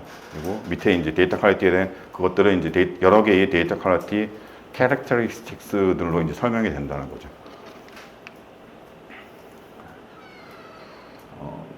이 부분은 제가 넘어가고요. 그래서 뭐 관심이 있으실지는 모르겠지만 이렇게 이제 되게 많은 캐릭터리스틱스를 파트 2에선 정의를 하고 있습니다. 그래서 이 왼쪽으로 보시면은 그 여기에 나와 있는 것들은 이제 스퀘어 시리즈에서 정의하고 있는 데이터 품질 특성이고요. 그 중에서 5259 시리즈에서 채용하고 있는 것들은 이제 언더라인으로 표시가 되어 있습니다. 그 스퀘어 시리즈를 이제 아시는 분들은 이제 이 그림을 보면 무슨 뜻인지 아시겠지만 이제 제가 간략하게 설명을 드리면 앞서 얘기했던 것처럼 데이터만 놓고 봤을 때는 요거밖에 측정할 수가 없어요. 그래서 데이터 유통망에서 이런 정보를 찾는다는 거는 어려운 얘기예요. 공공 데이터 포털에서도 실제로 할 수 있는 것들이 accuracy나 completeness나 consistency나 뭐 이런 거밖에 없기 때문에 예를 들어 currentness 정도는 할 수 있겠죠. 이 현황화되어 있는 데이터인지 아닌지. 그 이외의 것들은 이제 이쪽으로 넘어오면 이건 시스템이 데이터 품질 관리를 하기 위한 기능들을 제공을 해야 이것들이 측정이 가능합니다. 여기서 이제 포터빌리티만 채용하고 있는데요. 시스템이 데이터에 대한 포터빌리티를 제공을 하지 않으면은 그 데이터 품질 특성을 포터빌리티를 평가를 한다고 했을 때 평가가 안 되겠죠. 그러니까 어떻게 보면은 이거는 데이터에 대한 품질이라기보다는 이쪽으로 넘어오면은 데이터 퀄리티 매니지먼트 시스템의 기능적인 요구사항으로 이해를 하셔야 될 것 같아요. 이제 가운데 거는 이너런트한 캐릭터리스틱이기도 하면서 시스템이 지원하기도 해야 되는 품질 특성이에요. 그러니까 다시 말해서 이 부분은 데이터 퀄리티 매니지먼트를 위한 조직 내 시스템의 기능 요구사항이 되는 거죠. 조직 내에서 AI나 ML 아날리틱스나 아니면 ML 프로젝트를 수행하기 위해서는 데이터 매니지먼트 시스템이 있을 거고요. 그 매니지먼트 시스템은 품질 관리를 지원을 해야 되고 그 품질 관리를 지원하기 위해서 데이터에 대한 접근성이나 컴플라이언스나 이런 여러 가지 항목들을 기능적으로 지원을 해야 된다는 얘기입니다. 그 외에 별도로 저희들이 이제 여기 나와 있는 것들은 신뢰성하고 되게 연관이 있는 항목들로 구성이 되어 있는데요. auditability, 그 다음에 PIA 정보를 갖고 있는지에 대한 identifiability, 그 다음에 diversity나 balance나 이런 부분들은 바이어스하고 관련 되게 많은 항목이라고 볼 수가 있죠. 그래서 데이터의 어떤 바이어스를 평가하거나 그런 부분들이 있고요. 그 다음에 뭐 타임라인리스는 컷업리스랑 일부 비슷하긴 하지만 이 실제로 이제 데이터가 현행하기보다는 그 내가 필요한 그 슬라이딩 타임 윈도우 상에 들어 있는지에 대한 내용을 평가를 하는 거라고 보시면 될 것 같습니다. 그래서 Part 3에서는 데이터 품질 관리를 위한 요구사항과 가이드라인이 들어가 있어서 각각의 데이터 라이프 사이클에서 데이터 품질 관점에서 어떤 기능들을 수행을 해야 되는지, 퀄리티 매니저가 어떤 역할을 수행해야 되는지, 그리고 그것을 위해서 어떤 기술적인 요소들, 예를 들어서 뭐 ML 관점에서 데이터 품질을 임프루브먼트 하기 위한 방법들이나 아니면 메서드들 뭐 이런 것들을 제공을 하고 있고요. 저는 개인적으로 프레임워크이라는 단어를 되게 싫어하는데, 왜냐하면 이게 두리뭉술한 단어여가지고 개발자들은 프레임워크이 미들웨어라고 얘기를 하기도 하고, 아니면 소프트웨어 셋이라고 얘기를 하기도 하고, 또 어떤 사람들은 프레임워크를 아키텍처라고 얘기를 하기도 하고, 그래서 좀 어려운 부분이 있지만, 이제 여기서 이제 파트 4에서의 프레임워크는 전반적인 데이터 퀄리티를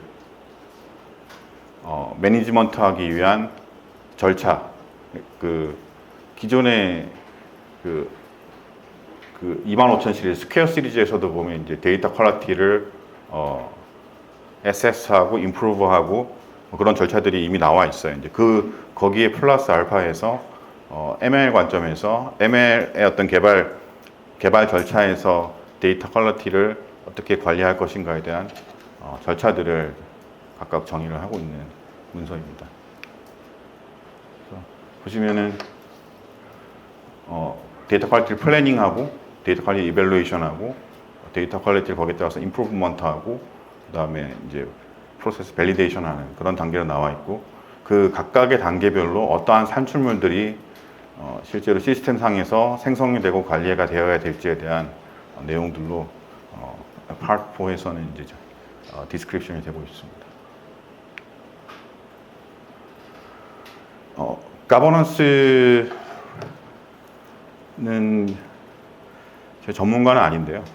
가버넌스는 매니지먼트가 되게 기능적인 부분이라고 하면, 가버넌스는 정책적으로 예를 들어서 조직에서 데이터 품질 관리를 위한 팔러시를 이제 정의를 하게 되면 그 팔러시들이 어떻게 매니지먼트 레벨로 매핑이 돼서 내려갈 수 있는지에 대한 내용들이라고 보시면 될 것 같고요.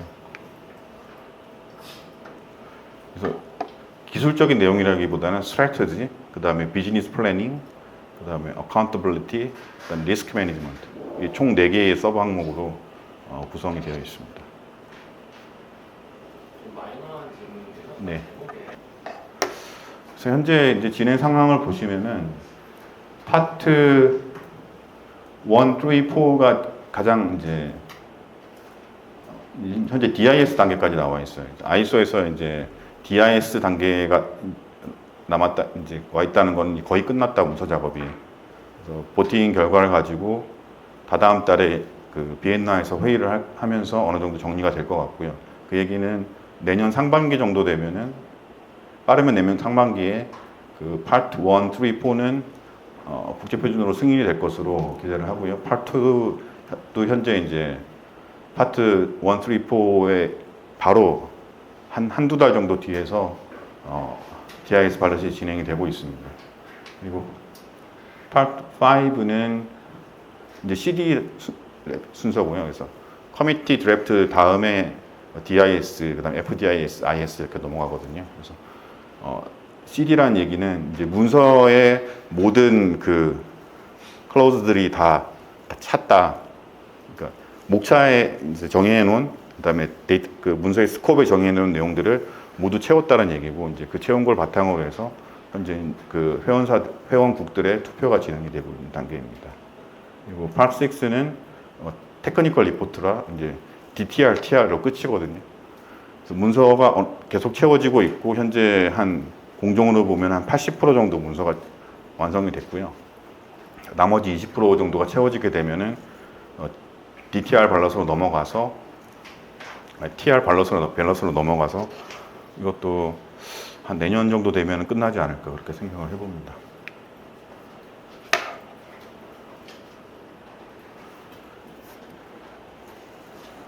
그래서 제가 이제 요 표준을 만들고 있다라고 하니까 질문들이 나오는 게 그래서 만들어진 지표로 측정을 해보셨습니까? 평가는 해보셨습니까? 뭐 이런 질문들을 하세요. 저도 이제 과제를 하고 있으니까 과제 평가를 가면 그래서 네가 만든 표준을 다 만들었다는데 저기 AI 허브에 있는 데이터의 품질을 측정을 해봤니? 이렇게 물어보는 거예요. 근데 앞서서 말씀드렸듯이 유스지 컨텍스트나 데이터에 대한 요구사항 없이 품질이 측정되기는 어렵거든요. 그 얘기는 스페시픽한 이제 모델을 만들면서 이 현재적으로 이제 개발해 놓은 어떤 프레임워크나 방법론들을 좀 파인 튜닝해 나가는 작업들이 미래에 필요하다는 얘기인 것 같아요. 그래서 좀 더 이게 되게 상위 레벨로 정의되어 있는 부분들이 있고 그것을 실제로 시스템화하기 위한 갭들이 분명히 존재를 하기 때문에 만들어진 것들이 어느 정도 완성이 되는 단계에서는 그런 실제로 이제 질문받았던 데이터의 품질 평가를 하기 위한 어떤 가상의 프로젝트 혹은 소규모 프로젝트들을 여러 개를 만들어서 저희가 이제 개발 완료된 표준들이 그대로 어떻게 이제 임플리멘테이션 될 수 있는지를 평가하는 작업들이 되게 중요하다라는 얘기를 드리고 싶습니다.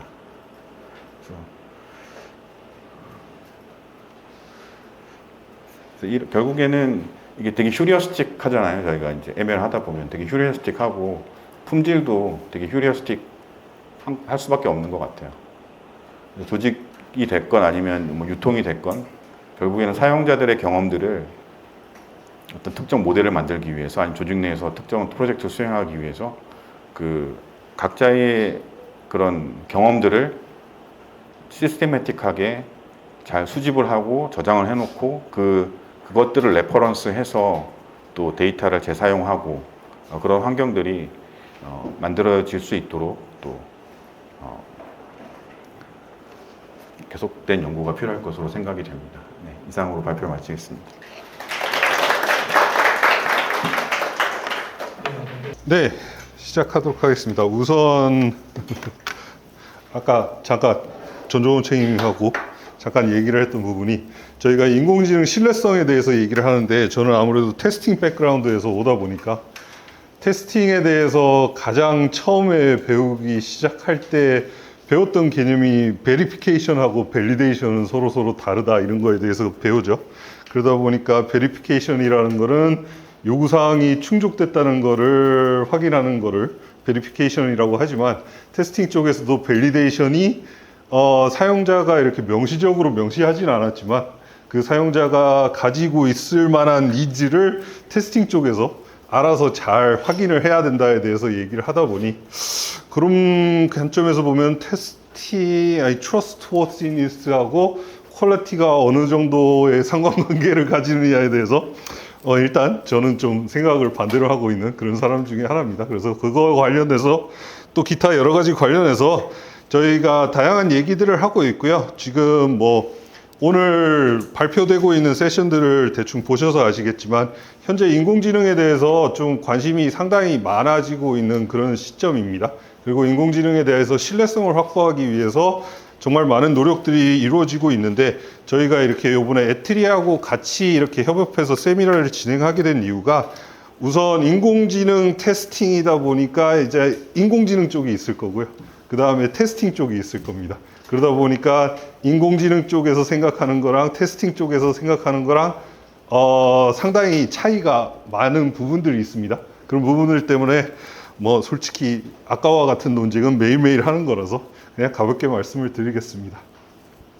일단 뭐 발표를 시작하기에 앞서서 올해 인공지능과 관련해서 뭐 여러 가지 얘기들이 많이 나왔죠. 아무래도 뭐 챗GPT나 뭐 기타 여러 가지 때문에 인공지능을 사람들이 실제 생활에서 접할 수 있는 기회들이 상당히 많아지고 있는 그런 상황입니다. 이런 상황에서 뭐 챗GPT 등으로 할 수 있는 놀라운 일들도 많이 있지만 개인적으로 좀 저거 어떻게 되는 거 아니야 하고 생각했던 사건들이 몇 가지가 있어서 관련해서 그냥 짧게 가볍게 말씀을 드리면, 일단 올해 6월 달에 지금 글로벌리 제일 애드밴스드한 인간형 로봇이라고 하는 아미카한테 네가 생각하는 최악의 시나리오는 뭐냐? 라고 물어봤더니 얘 같은 경우에는 사람이 제어하지 못하는 이런 상황이 발생할 수도 있다. 이런 무서운 얘기들을 했고요. 그리고 올해 또 5월 달에는 미 공군의 대령께서 실제적으로 자기가 이런 상황을 봤다. 어떤 드론을 가지고 적 기지를 공격하려고 했는데 나중에 가서는 그 드론이 자기를 제어하던 그 오퍼레이터가 자기의 미션을 수행하는 데 있어서 가장 큰 걸림돌이라고 판단해서 그 오퍼레이터를 제거를 해버렸다. 근데 그 오퍼레이터를 제거하지 말라고 했더니 오퍼레이터는 제거하지 않았지만 실제적으로 그 오퍼레이터가 드론하고 통신하기 위해서 세워져 있던 그 통신탑을 무너뜨렸다 라는 무서운 얘기를 했었습니다. 물론 이 두 번째 같은 경우에는 나중에 알고 봤더니 이게 실제적으로 벌어진 일이 아니라 이분께서 이렇게 생각을 하신다는 얘기를 했던 게 좀 뉴스에 잘못 전파되었던 그런 사례였습니다. 그리고 최근에 빙 가지고 좀 여러 가지 많은 활동들을 해봤던 여러 사람들이 있었죠.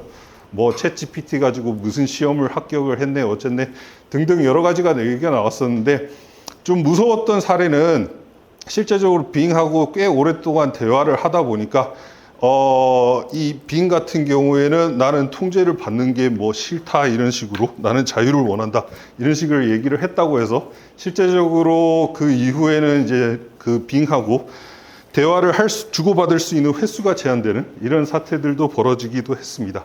그래서 최근에 인공지능에 대해서 관심이 좀 많아지고 있는 이 시기에 사람들이 좀 많이 생각하게 되는 부분 중에 하나가 인공지능 제품에 대한 신뢰인 것 같아요. 그래서 올해 호주에 있는 퀸즐랜드 대학교하고 KPMG하고 같이 진행한 설문조사의 결과를 보면 구체적인 사례들을 주고요. 거기서 사람들한테 네가 인공지능을 활용하는 데 있어서 그것을 얼마나 믿고 있느냐에 대해서 좀 물어봤다고 합니다. 그랬더니 각각 나라별로 좀 결과들이 다르기는 하지만 전반적으로 봤을 때 실제 인공지능을 사용하고 있는 사람들 중에 39%만이 그 인공지능 제품에 대해서 신뢰를 가지고 있다고 답변을 했고요. 참고로 우리나라 같은 경우에 31%였습니다. 그리고 60%의 사람들은 실제적으로 이런 인공지능이 가져올 사회적인 영향에 대해서 부정적으로 생각하는 그런 부분이 있었습니다. 근데 좀 한 가지 흥미로운 점은 이 사람들한테 물어봤을 때 4명 중에 3명은 이런 AI 시스템 같은 경우에 어떤 품질에 대해서 좀 보증을 할 수 있는 그런 메커니즘이 있으면 그것의 사용에 대해서 훨씬 더 신뢰를 가지고 사용할 수 있을 것 같다고 얘기를 해주셨습니다. 좀 흥미로운 점 중에 하나는 사람들한테 실제적으로 인공지능한테 너에 대한 관리적인 판단을 하는 데 있어서 사용되는 거에 대해서 찬성을 하냐라고 물어봤으니 92%의 사람들은 찬성을 했다고 합니다.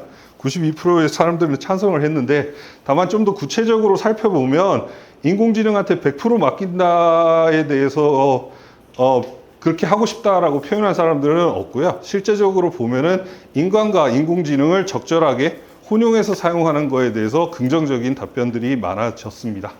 그래서 이런 설문이나 이런 것들로 봤을 때 기본적으로 저희가 인공지능이라는 제품을 더더욱 많은 도메인, 더더욱 많은 애플리케이션을 활용하기 위해서는 그거에 대한 신뢰가 좀 상당히 큰 팩터가 될 것으로 생각이 됩니다.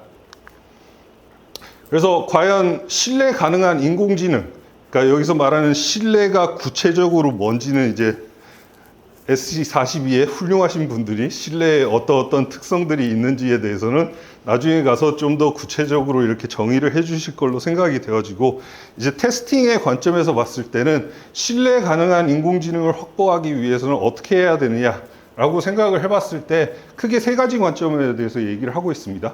일단 첫 번째, 인공지능을 훈련하고 인공지능을 사용하기 위해서 사용하는 데이터에 대한 신뢰가 있어야 되고요. 그 다음에 만들어진 모델 자체에 대한 신뢰가 필요합니다.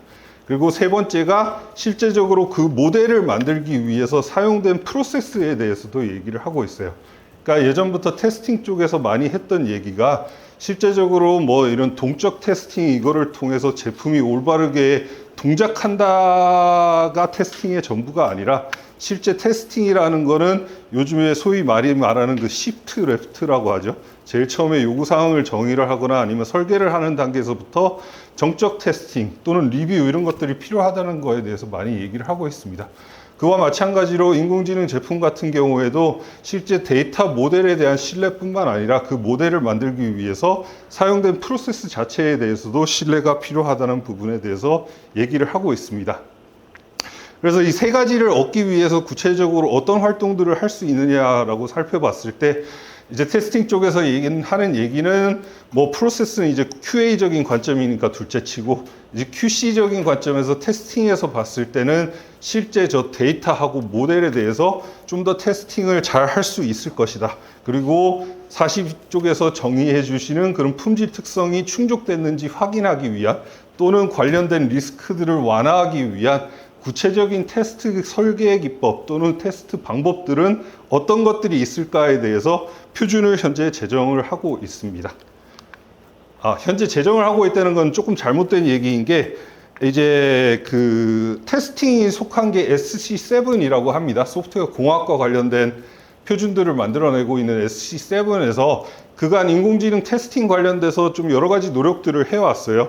저희가 2019년서부터는 자체적으로 저희 오늘 후원해 주고 계시는 KSTQB 등과 함께 이제 이런 인공지능 시스템에 대해서 어떻게 테스트를 할 수 있을까에 대한 저희가 교육과정을 개설을 해서 2019년도부터 진행을 하고 있고, 해당 지식체계를 가지고 저희가 2021년도에 ISTQB, 테스팅 쪽에 계신 분들은 좀 알고 계실 ISTQB 쪽에서 관련된 실라버스를 만들어 갖고 현재도 교육과정과 뭐 자격증 시험 이런 것들을 운영을 하고 있습니다.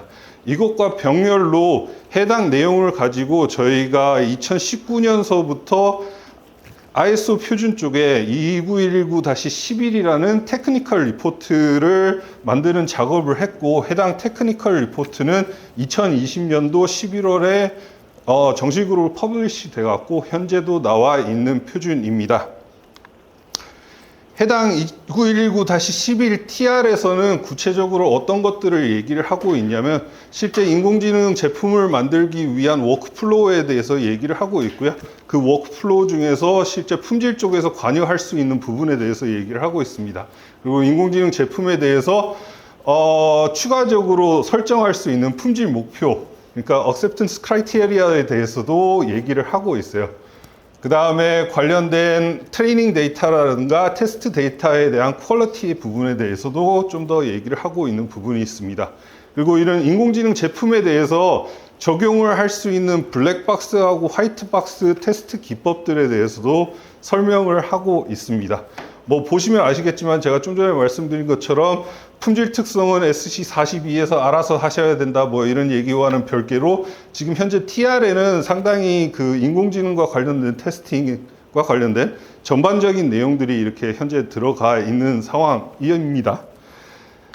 그러다가 이제 저희가 작년이었죠. 작년에 이제 SC42, 그러니까 인공지능 쪽을 하는 쪽이 지금 앞서 발표해 주셨던 에트리 소속 두 분께서 속해 계신 게 SC40이라고 인공지능 쪽 관련된 표준들을 만들고 있는 서브 커뮤니티입니다. 그래서 그쪽 커뮤니티하고 SC7, 제가 활동하고 있는 소프트웨어 공학, 그 중에서 소프트웨어 테스팅과 관련된 서브 커뮤니티하고 함께 협업을 해서 인공지능에 대해서는 품질 특성은 어떻게 하고 데이터 특성에 대해서는 어떻게 하고에 대해서 전반적으로 큰 그림을 그리는 부분이 필요했고요. 관련돼서 얘기를 해서 그러면 이제 품질 특성이나 아니면 데이터 품질이나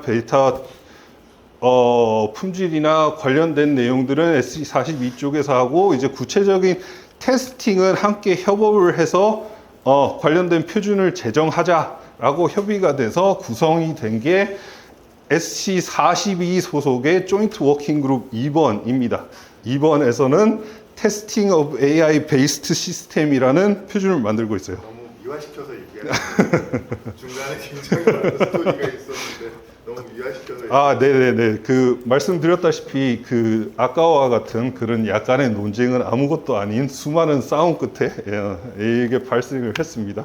참고로 저는 세븐 소속으로서 저게 SC42 조인트 워킹 그룹 2인 것도 좀 약간 좀 그렇긴 하지만 뭐 어쨌든 상황은 그러니, 그래서 그때부터 저희가 이제 참고로 저기 SC42하고 SC7하고 둘 다 한국 분들이 아니죠. 한국 분들이 아닙니다. 참고로 컨비너라는 거는 각각 의장을 얘기를 하는 거고요.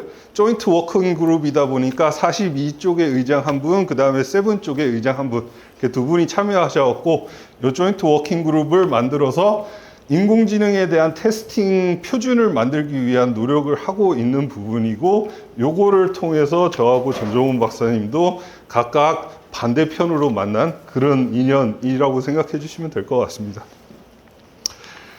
그래서 저희가 조인트 워킹 그룹 2를 통해서 작년 4월서부터 실제적으로 2919-11이라는 테크니컬 스페시피케이션을 만들기 시작했어요.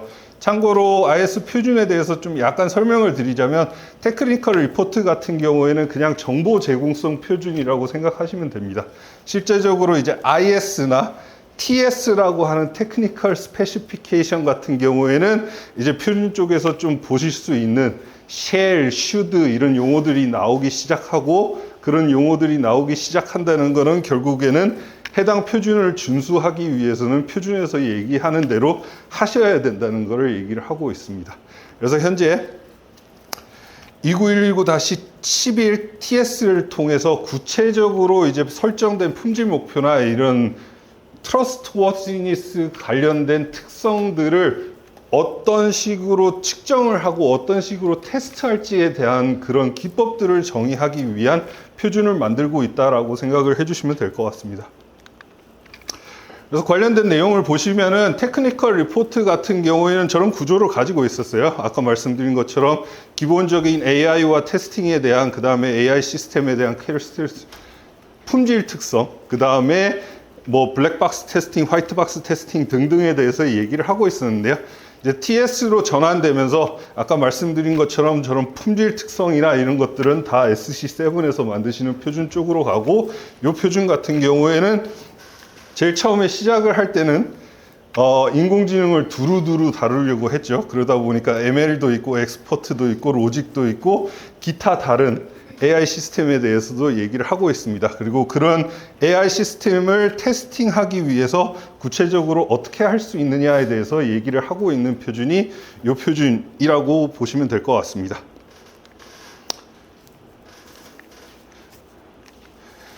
그래서 해당 표준에서는 어떤 내용들을 얘기를 하고 있느냐. 일단 기본적으로 29119 시리즈는 제일 핵심적인 내용이 리스크 기반 테스팅이라는 것을 얘기를 하고 있습니다. 리스크 기반 테스팅이라고 하는 것은 프로젝트의 정의가 기본적으로 시간과 자원이 유한한 그런 과업을 프로젝트라고 하죠. 그러다 보니까 테스팅으로 모든 것을 다 할 수는 없습니다. 그렇기 때문에 리스크를 기반으로 중요한 지점들을 먼저 테스팅을 할 필요가 있다는 것을 얘기를 하고 있고, 관련돼서는 2919-11 인공지능과 관련된 표준에서도 동일하게 얘기를 하고 있습니다.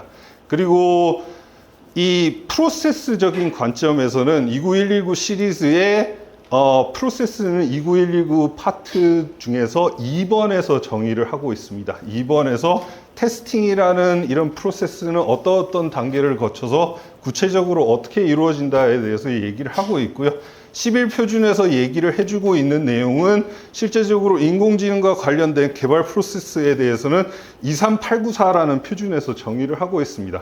그래서 11에서는 이 23894의 소프트웨어 테스팅을 어떻게 하면 적절하게 통합할 수 있는지에 대해서 설명을 하고 있고요. 그리고 이 거꾸로 말씀드렸다. 이쪽에 2989에서 그 프로세스에 대해서 얘기를 하고 있고, 그 프로세스에다가 이제 29119를 적절하게 통합해서 인공지능을 개발하면서 테스팅까지 되는 이런 프로세스를 구축하는 거에 대해서 얘기를 하고 있고요. 23894 같은 경우에는 인공지능과 관련된 리스크를 식별하는 거에 대해서 얘기를 하고 있습니다. 그래서 29119 시리즈도 기본적으로 리스크 기반 테스팅을 얘기를 하기 때문에 이 표준을 참고해서 인공지능 제품과 관련된 리스크를 식별하는 부분에 대해서 얘기를 하고 있고요. 관련된 테스트 문서에 대해서는 29119 시리즈 중에서 파트 3번이 테스트 문서에 대해서 얘기를 하고 있고, 이 테스트 문서를 구체적으로 인공지능 제품에 어떻게 적용을 하고 있을 수 있는지가 29119-11에서 얘기를 하고 있는 내용입니다. 그래서 리스크 기반 테스팅, 프로세스, 그 다음에 관련된 문서에 대해서 얘기를 하고, 그 다음에 가장 크게는 인공지능 제품과 관련된 테스트를 얘기를 하고 있습니다. 인공지능과 관련된 테스트는 크게 3가지 레벨로 나누어서 우선 얘기를 하고 있습니다. 많이 보신 그런 류의 그림이죠. 일반적인 인공지능에 대한 개발 과정이라고 생각하시면 됩니다. 앞쪽에서 데이터를 적절하게 수집해서 훈련 데이터로 활용을 하고, 관련된 알고리즘을 적절하게 선정하고 획득을 해서 훈련 데이터를 통해서 훈련 데이터로 알고리즘을 훈련을 시키면 모델이 나오고, 이 모델은 나중에 가서 실제적으로 운영 환경에 놓였을 때 운영 데이터를 집어넣었을 때 우리가 원하는 그런 예측을 해준다는 그냥 가장 기본적인 그림입니다.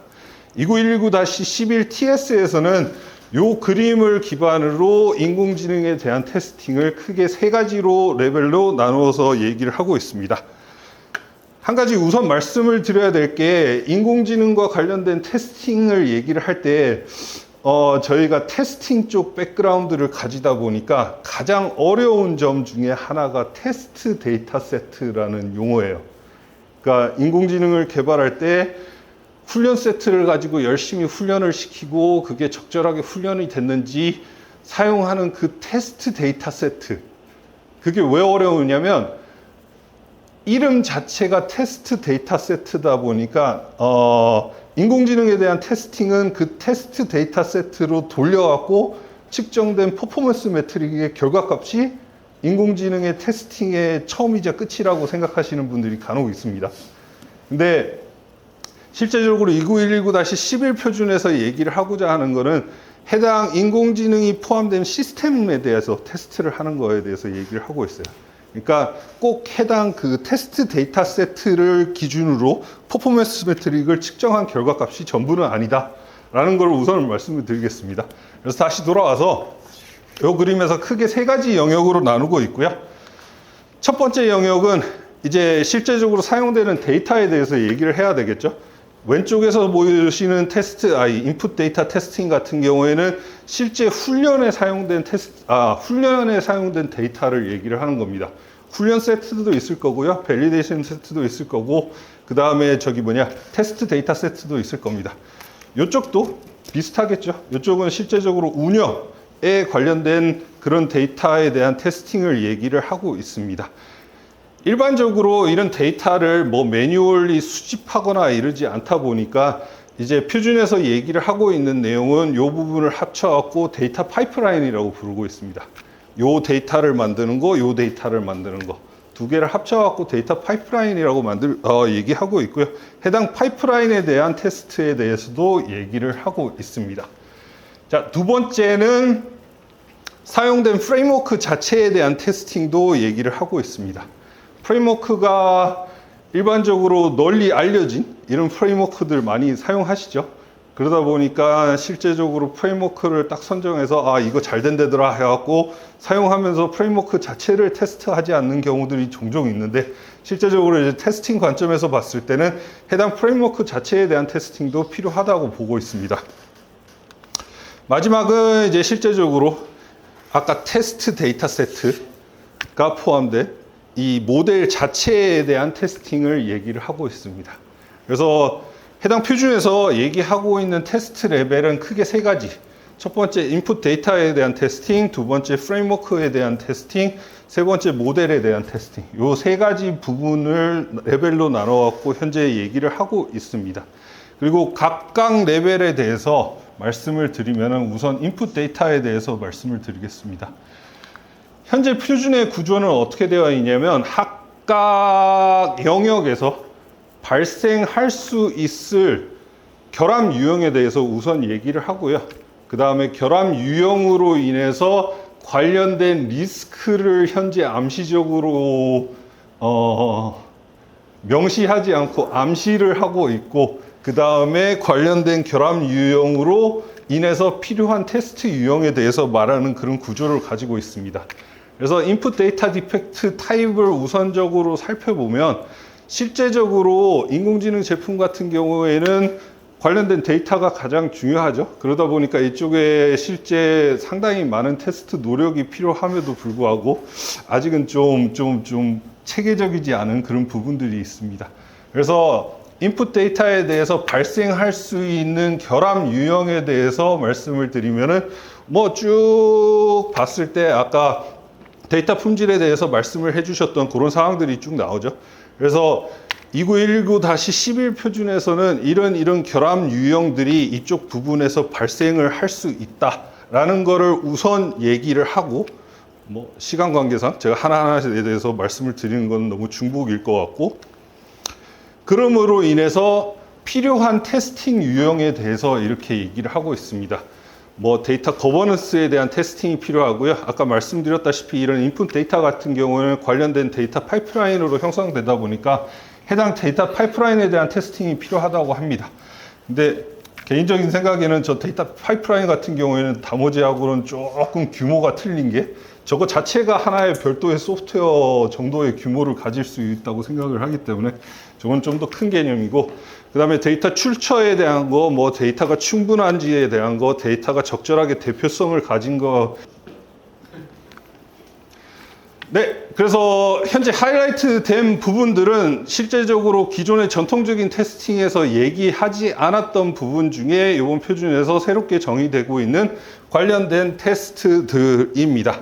한 가지 놀라운 사실은 관련돼서도 이쪽에 맥켄지에서 진행했던 설문이 있었어요. 설문을 있었는데 실제적으로 인공지능을 활용하고 있는 기업들 담당자들한테 야, 니네 그 인공지능 제품을 활용하는데 어떤 거 확인하니? 하고 물어봤더니 실제적으로 보호 속성 중에서 보호 속성이 적절하게 분포가 되어 있는지 적절하게 포함이 되어 있는지 확인하는 거는 40%밖에 안 되더라. 그러니까 60%는 그런 거에 대한 확인도 안 하더라. 그리고 편향된 데이터에 대해서도 확인을 하는 거는 37%밖에 안 되더라. 그 다음에 실제적으로 데이터 파이프라인이 적절하게 구성이 되어 있는지에 대해서도 확인을 하는 사람은 30%밖에 안 되더라. 그러니까 아직까지 갈 길이 좀 먼 그런 영역이라고 생각이 됩니다.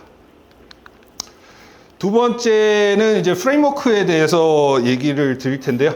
프레임워크 같은 경우에는 실제적으로 해당 프레임워크를 적절하게 선정이 되었는지, 아니면 해당 프레임워크가 기본적으로 가지고 있는 디자인 디펙트가 있는지 등등등등, 그리고 뭐 적절하게 API를 하는지 관련돼서 여러 가지 테스트에 대해서 현재 논의 중에 있는 부분입니다.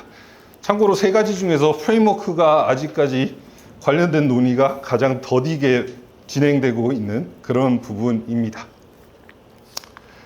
그래서 마찬가지로 해당 결함들로 인해서 발생할 수 있는 테스트 유형에 대해서 얘기를 하고 있는 부분이고요. 이 부분에서도 마찬가지로 보시면은 기존의 전통적인 테스팅에서 얘기하지 않았던, 그러니까 인공지능이기 때문에 얘기하는 테스팅들이 이렇게나 많습니다. 마지막으로 이제 모델 테스팅에 대해서 얘기를 하고 있는데요. 모델 테스팅 같은 경우에는 기본적으로 퍼포먼스가 어디 갔냐? 기본적인 뭐 accuracy 이런 거에 대해서 당연히 테스트를 해야 되겠지만, 그거 외에도 인공지능 모델과 관련된 실제 비기능적인 요것도 아까 테스트 데이터 세트랑 마찬가지로 이제 테스트 백그라운드를 가진 사람이 약간 헷갈리는 부분, 약간이 아니라 많이 헷갈리는 부분, 퍼포먼스라는 용어가 있죠. 퍼포먼스 매트릭은 실제적으로 뭐 accuracy 이런 거 얘기하는데, 저기서 얘기하는 퍼포먼스 efficiency 같은 경우에는 전통적인 소프트웨어에서 얘기하는 그런 퍼포먼스입니다. 과연 모델이 예측 결과를 내는데 어느 정도 시간이 걸리는지 뭐 어떻게 하는지 등등에 대해서 얘기하는 그런 부분들일 걸로 생각이 됩니다. 그리고 현재 모델에 대해서 얘기를 하는데, 실제적으로 앞서서 뭐 인공지능과 관련된 트러스트워디니스 아니면 데이터에 관련돼서 뭐 했던 여러 가지 용어들이 중복해서 나오는 거를 보실 수 있어요. 이렇게 중복해서 나오는 이유는 아까 말씀드렸다시피 이 표준 같은 경우에는 이제 정의된 품질 특성 또는 뭐 데이터와 관련된 특성들이 실제적으로 해당 모델에 적절하게 잘 반영이 되어서 테스팅을 통해서 그게 실제적으로 그렇게 적용이 됐는지 확인하기 위한 테스트 기법들을 만들다 보니 관련된 용어들은 많이 중복해서 나오는 그런 방식입니다. 그래서 마찬가지로 관련된 테스트들을 여러 가지를 얘기를 하고 있고요. 여기서도 보시면은 전통적인 테스팅, 그러니까 기존의 테스팅 관련된 표준들에서 얘기하는 부분이 일부 있긴 하지만은 실제로 예전에는 얘기하지 않았던 부분들이 좀 많이 있습니다. 그래서 이런 부분들을 담기 위해서 해당 표준에 대한 개발이 현재 진행이 되고 있는 부분이라고 보시면 될 것 같습니다. 여기서도 마찬가지로 해당 설문에서 가장 충격적이었던 것 중에 하나는 가장 기본적인 퍼포먼스 매트릭에 대한 측정도 반밖에 안 하더라. 실제 설문 결과가 이렇습니다. 그래서 29119 표준에서는 아까 말씀드렸다시피 기본적인 프로세스에 대해서 얘기를 하고요. 그 다음에 인공지능 시스템에 대한 리스크 기반 테스팅에 대해서도 얘기하고, 그 다음에 관련된 문서화에 대해서도 얘기하고, 실제적으로 인공지능 제품에 대해서 모델뿐만 아니라 관련된 데이터와 관련된 프레임워크까지 아울러서 적용할 수 있는 다양한 테스트 설계 기법에 대해서 얘기를 하고 있는 게 해당 표준의 내용으로 이해하시면 될 것 같습니다. 네, 마지막으로 설명을 드릴 거는 2919-11은 아닌데 소프트웨어 테스팅 쪽에서 좀 많이 활용하고 있는 표준이다 보니 간략하게 좀 소개를 하고 넘어가도록 하겠습니다. 앞서 발표에서도 좀 말씀을 해주신 부분이 있는데, 최근에 몇 월 달이었죠? 올해 5월 달이었나? 4월 달이었나? 하여튼 올해 상반기에 나온 표준입니다. 저희가 소프트웨어 테스팅 쪽에서 가장 많이 활용하고 있는 표준이 25010 스퀘어 시리즈 중에서 제품 품질 모델에 대한 표준을 해당 제품에 대한 품질 목표를 수립할 때 많이 활용을 하고 있죠. 주특성, 부특성 많이 익숙하신 그런 그림일 거라고 생각합니다. 이번에 나온 25059는 기존의 제품 품질 특성 모델 외에 실제적으로 인공지능 제품이기 때문에 추가적으로 필요한 품질 특성을 5가지 정의해서 이번에 발표된 표준이 있습니다. 유저빌리티 중에서는 유저의 제어 가능성, 그 다음에 투명도라고 하는 거는 실제적으로 모델을 만들기 위해서 데이터를 뭘 사용했고 뭘 어쨌고 무슨 프레임워크를 사용해서 어떻게 해서 이런 결과가 나왔는지에 대한 거를 얘기를 하는 거고, 그 다음에 강건성에 대해서도 얘기를 하고, 그 다음에 저 왼쪽에 기능 적응성에 대해서도 얘기를 합니다. 이런 표준, 이런 특성 같은 경우에는 실제적으로 뭐 환경이 바뀌거나 뭐 상황이 이상할 때 모델이 어느 정도 이렇게 적응을 해서 하는지 등등에 대해서 얘기를 하는 부분이 있습니다. 펑셔널 커렉트니스가 빨간색이 된 이유는 인공지능 제품 같은 경우에는 예전과는 좀 다르죠. 예전 소프트웨어 같은 경우에는 테스트 데이터 뜩 집어넣어서 성공이다 그러면 다음번에 비슷한 데이터 또는 똑같은 데이터를 넣었을 때 항상 성공이 나올 거라는 걸 확신할 수 있었지만, 인공지능 제품 같은 경우에는 그런 확신이 좀 무너지는 부분이 있어서 그런 부분에 대해서 좀 조심스럽게 측정을 해야 된다는 의미에서 저 부분이 빨간색이 된 부분입니다. 영어 단어인지도 모르겠고 어떻게 발음하는지도 모르겠습니다. interven이라는 단어고요. 실제적으로 인공지능 모델이 이렇게 막 동작을 하다가 위험한 상태에 푹 빠졌어요. 그때 사용자가 뚝 들어가갖고 위험한 상태로부터 해당 제품을 얼마나 용이하게 빼낼 수 있는가에 대해서 얘기를 하고 있는 품질 특성입니다. 그래서 마지막으로 이 부분에 대해서 얘기를 드리는 부분은 테스팅 쪽에서는 아무래도 제품에 대한 품질 목표를 수립할 때 많이 참고하는 표준이다 보니까 우선 간단하게 소개를 드리고, 한 가지 좀 아쉬운 거는 올해 나온 표준임에도 불구하고 벌써 리뉴얼에 대한 얘기가 조금씩 들려오는 그런 상황인 것 같습니다. 뭐 어쨌든 해당 인공지능 분야는 워낙 빠르게 변하고 있기 때문에 새로 나오는 표준들을 적절하게 잘 반영을 할 필요가 있을 것 같습니다. 그 코멘트를 드리면 사실 25059를 만들 때 25010 자체가 리비전되고 있는 상황이기 네. 때문에 그걸 고려해서 빨리 만들고 리비전되는 걸 반영하겠다라는 계획을 가지고 시작을 했기 때문에요. 네. 그래서 리비전되는 게 만들자마자 리비전되는 상황이라고 아, 네네네. 여러 가지 사정상 복잡한 사정이 있었지만, 저희 입장에서는 이제 조만간 또 바뀔 수도 있다는 그런 소식이 들려오고 있는 상황입니다. 그래서, 오늘 말씀드렸던 2919-11 같은 경우에는 이제 구체적으로 품질 특성이나 관련된 여러 가지 이제 목표해야 될 값들이 설정이 되면은 거기에 따라서 적절하게 그것을 테스팅할 수 있는 방법에 대해서 정의를 하는 표준이라고 이해를 해주시면 될 거예요. 해당 표준 같은 경우에는 현재 TS로 한참 개발 중이기 때문에 목표는 내년, 내후년 열심히 만들고 있습니다. 그래서 좀 두루두루 사용될 수 있는 표준이 될 수 있도록 열심히 만들어 보겠습니다. 감사합니다.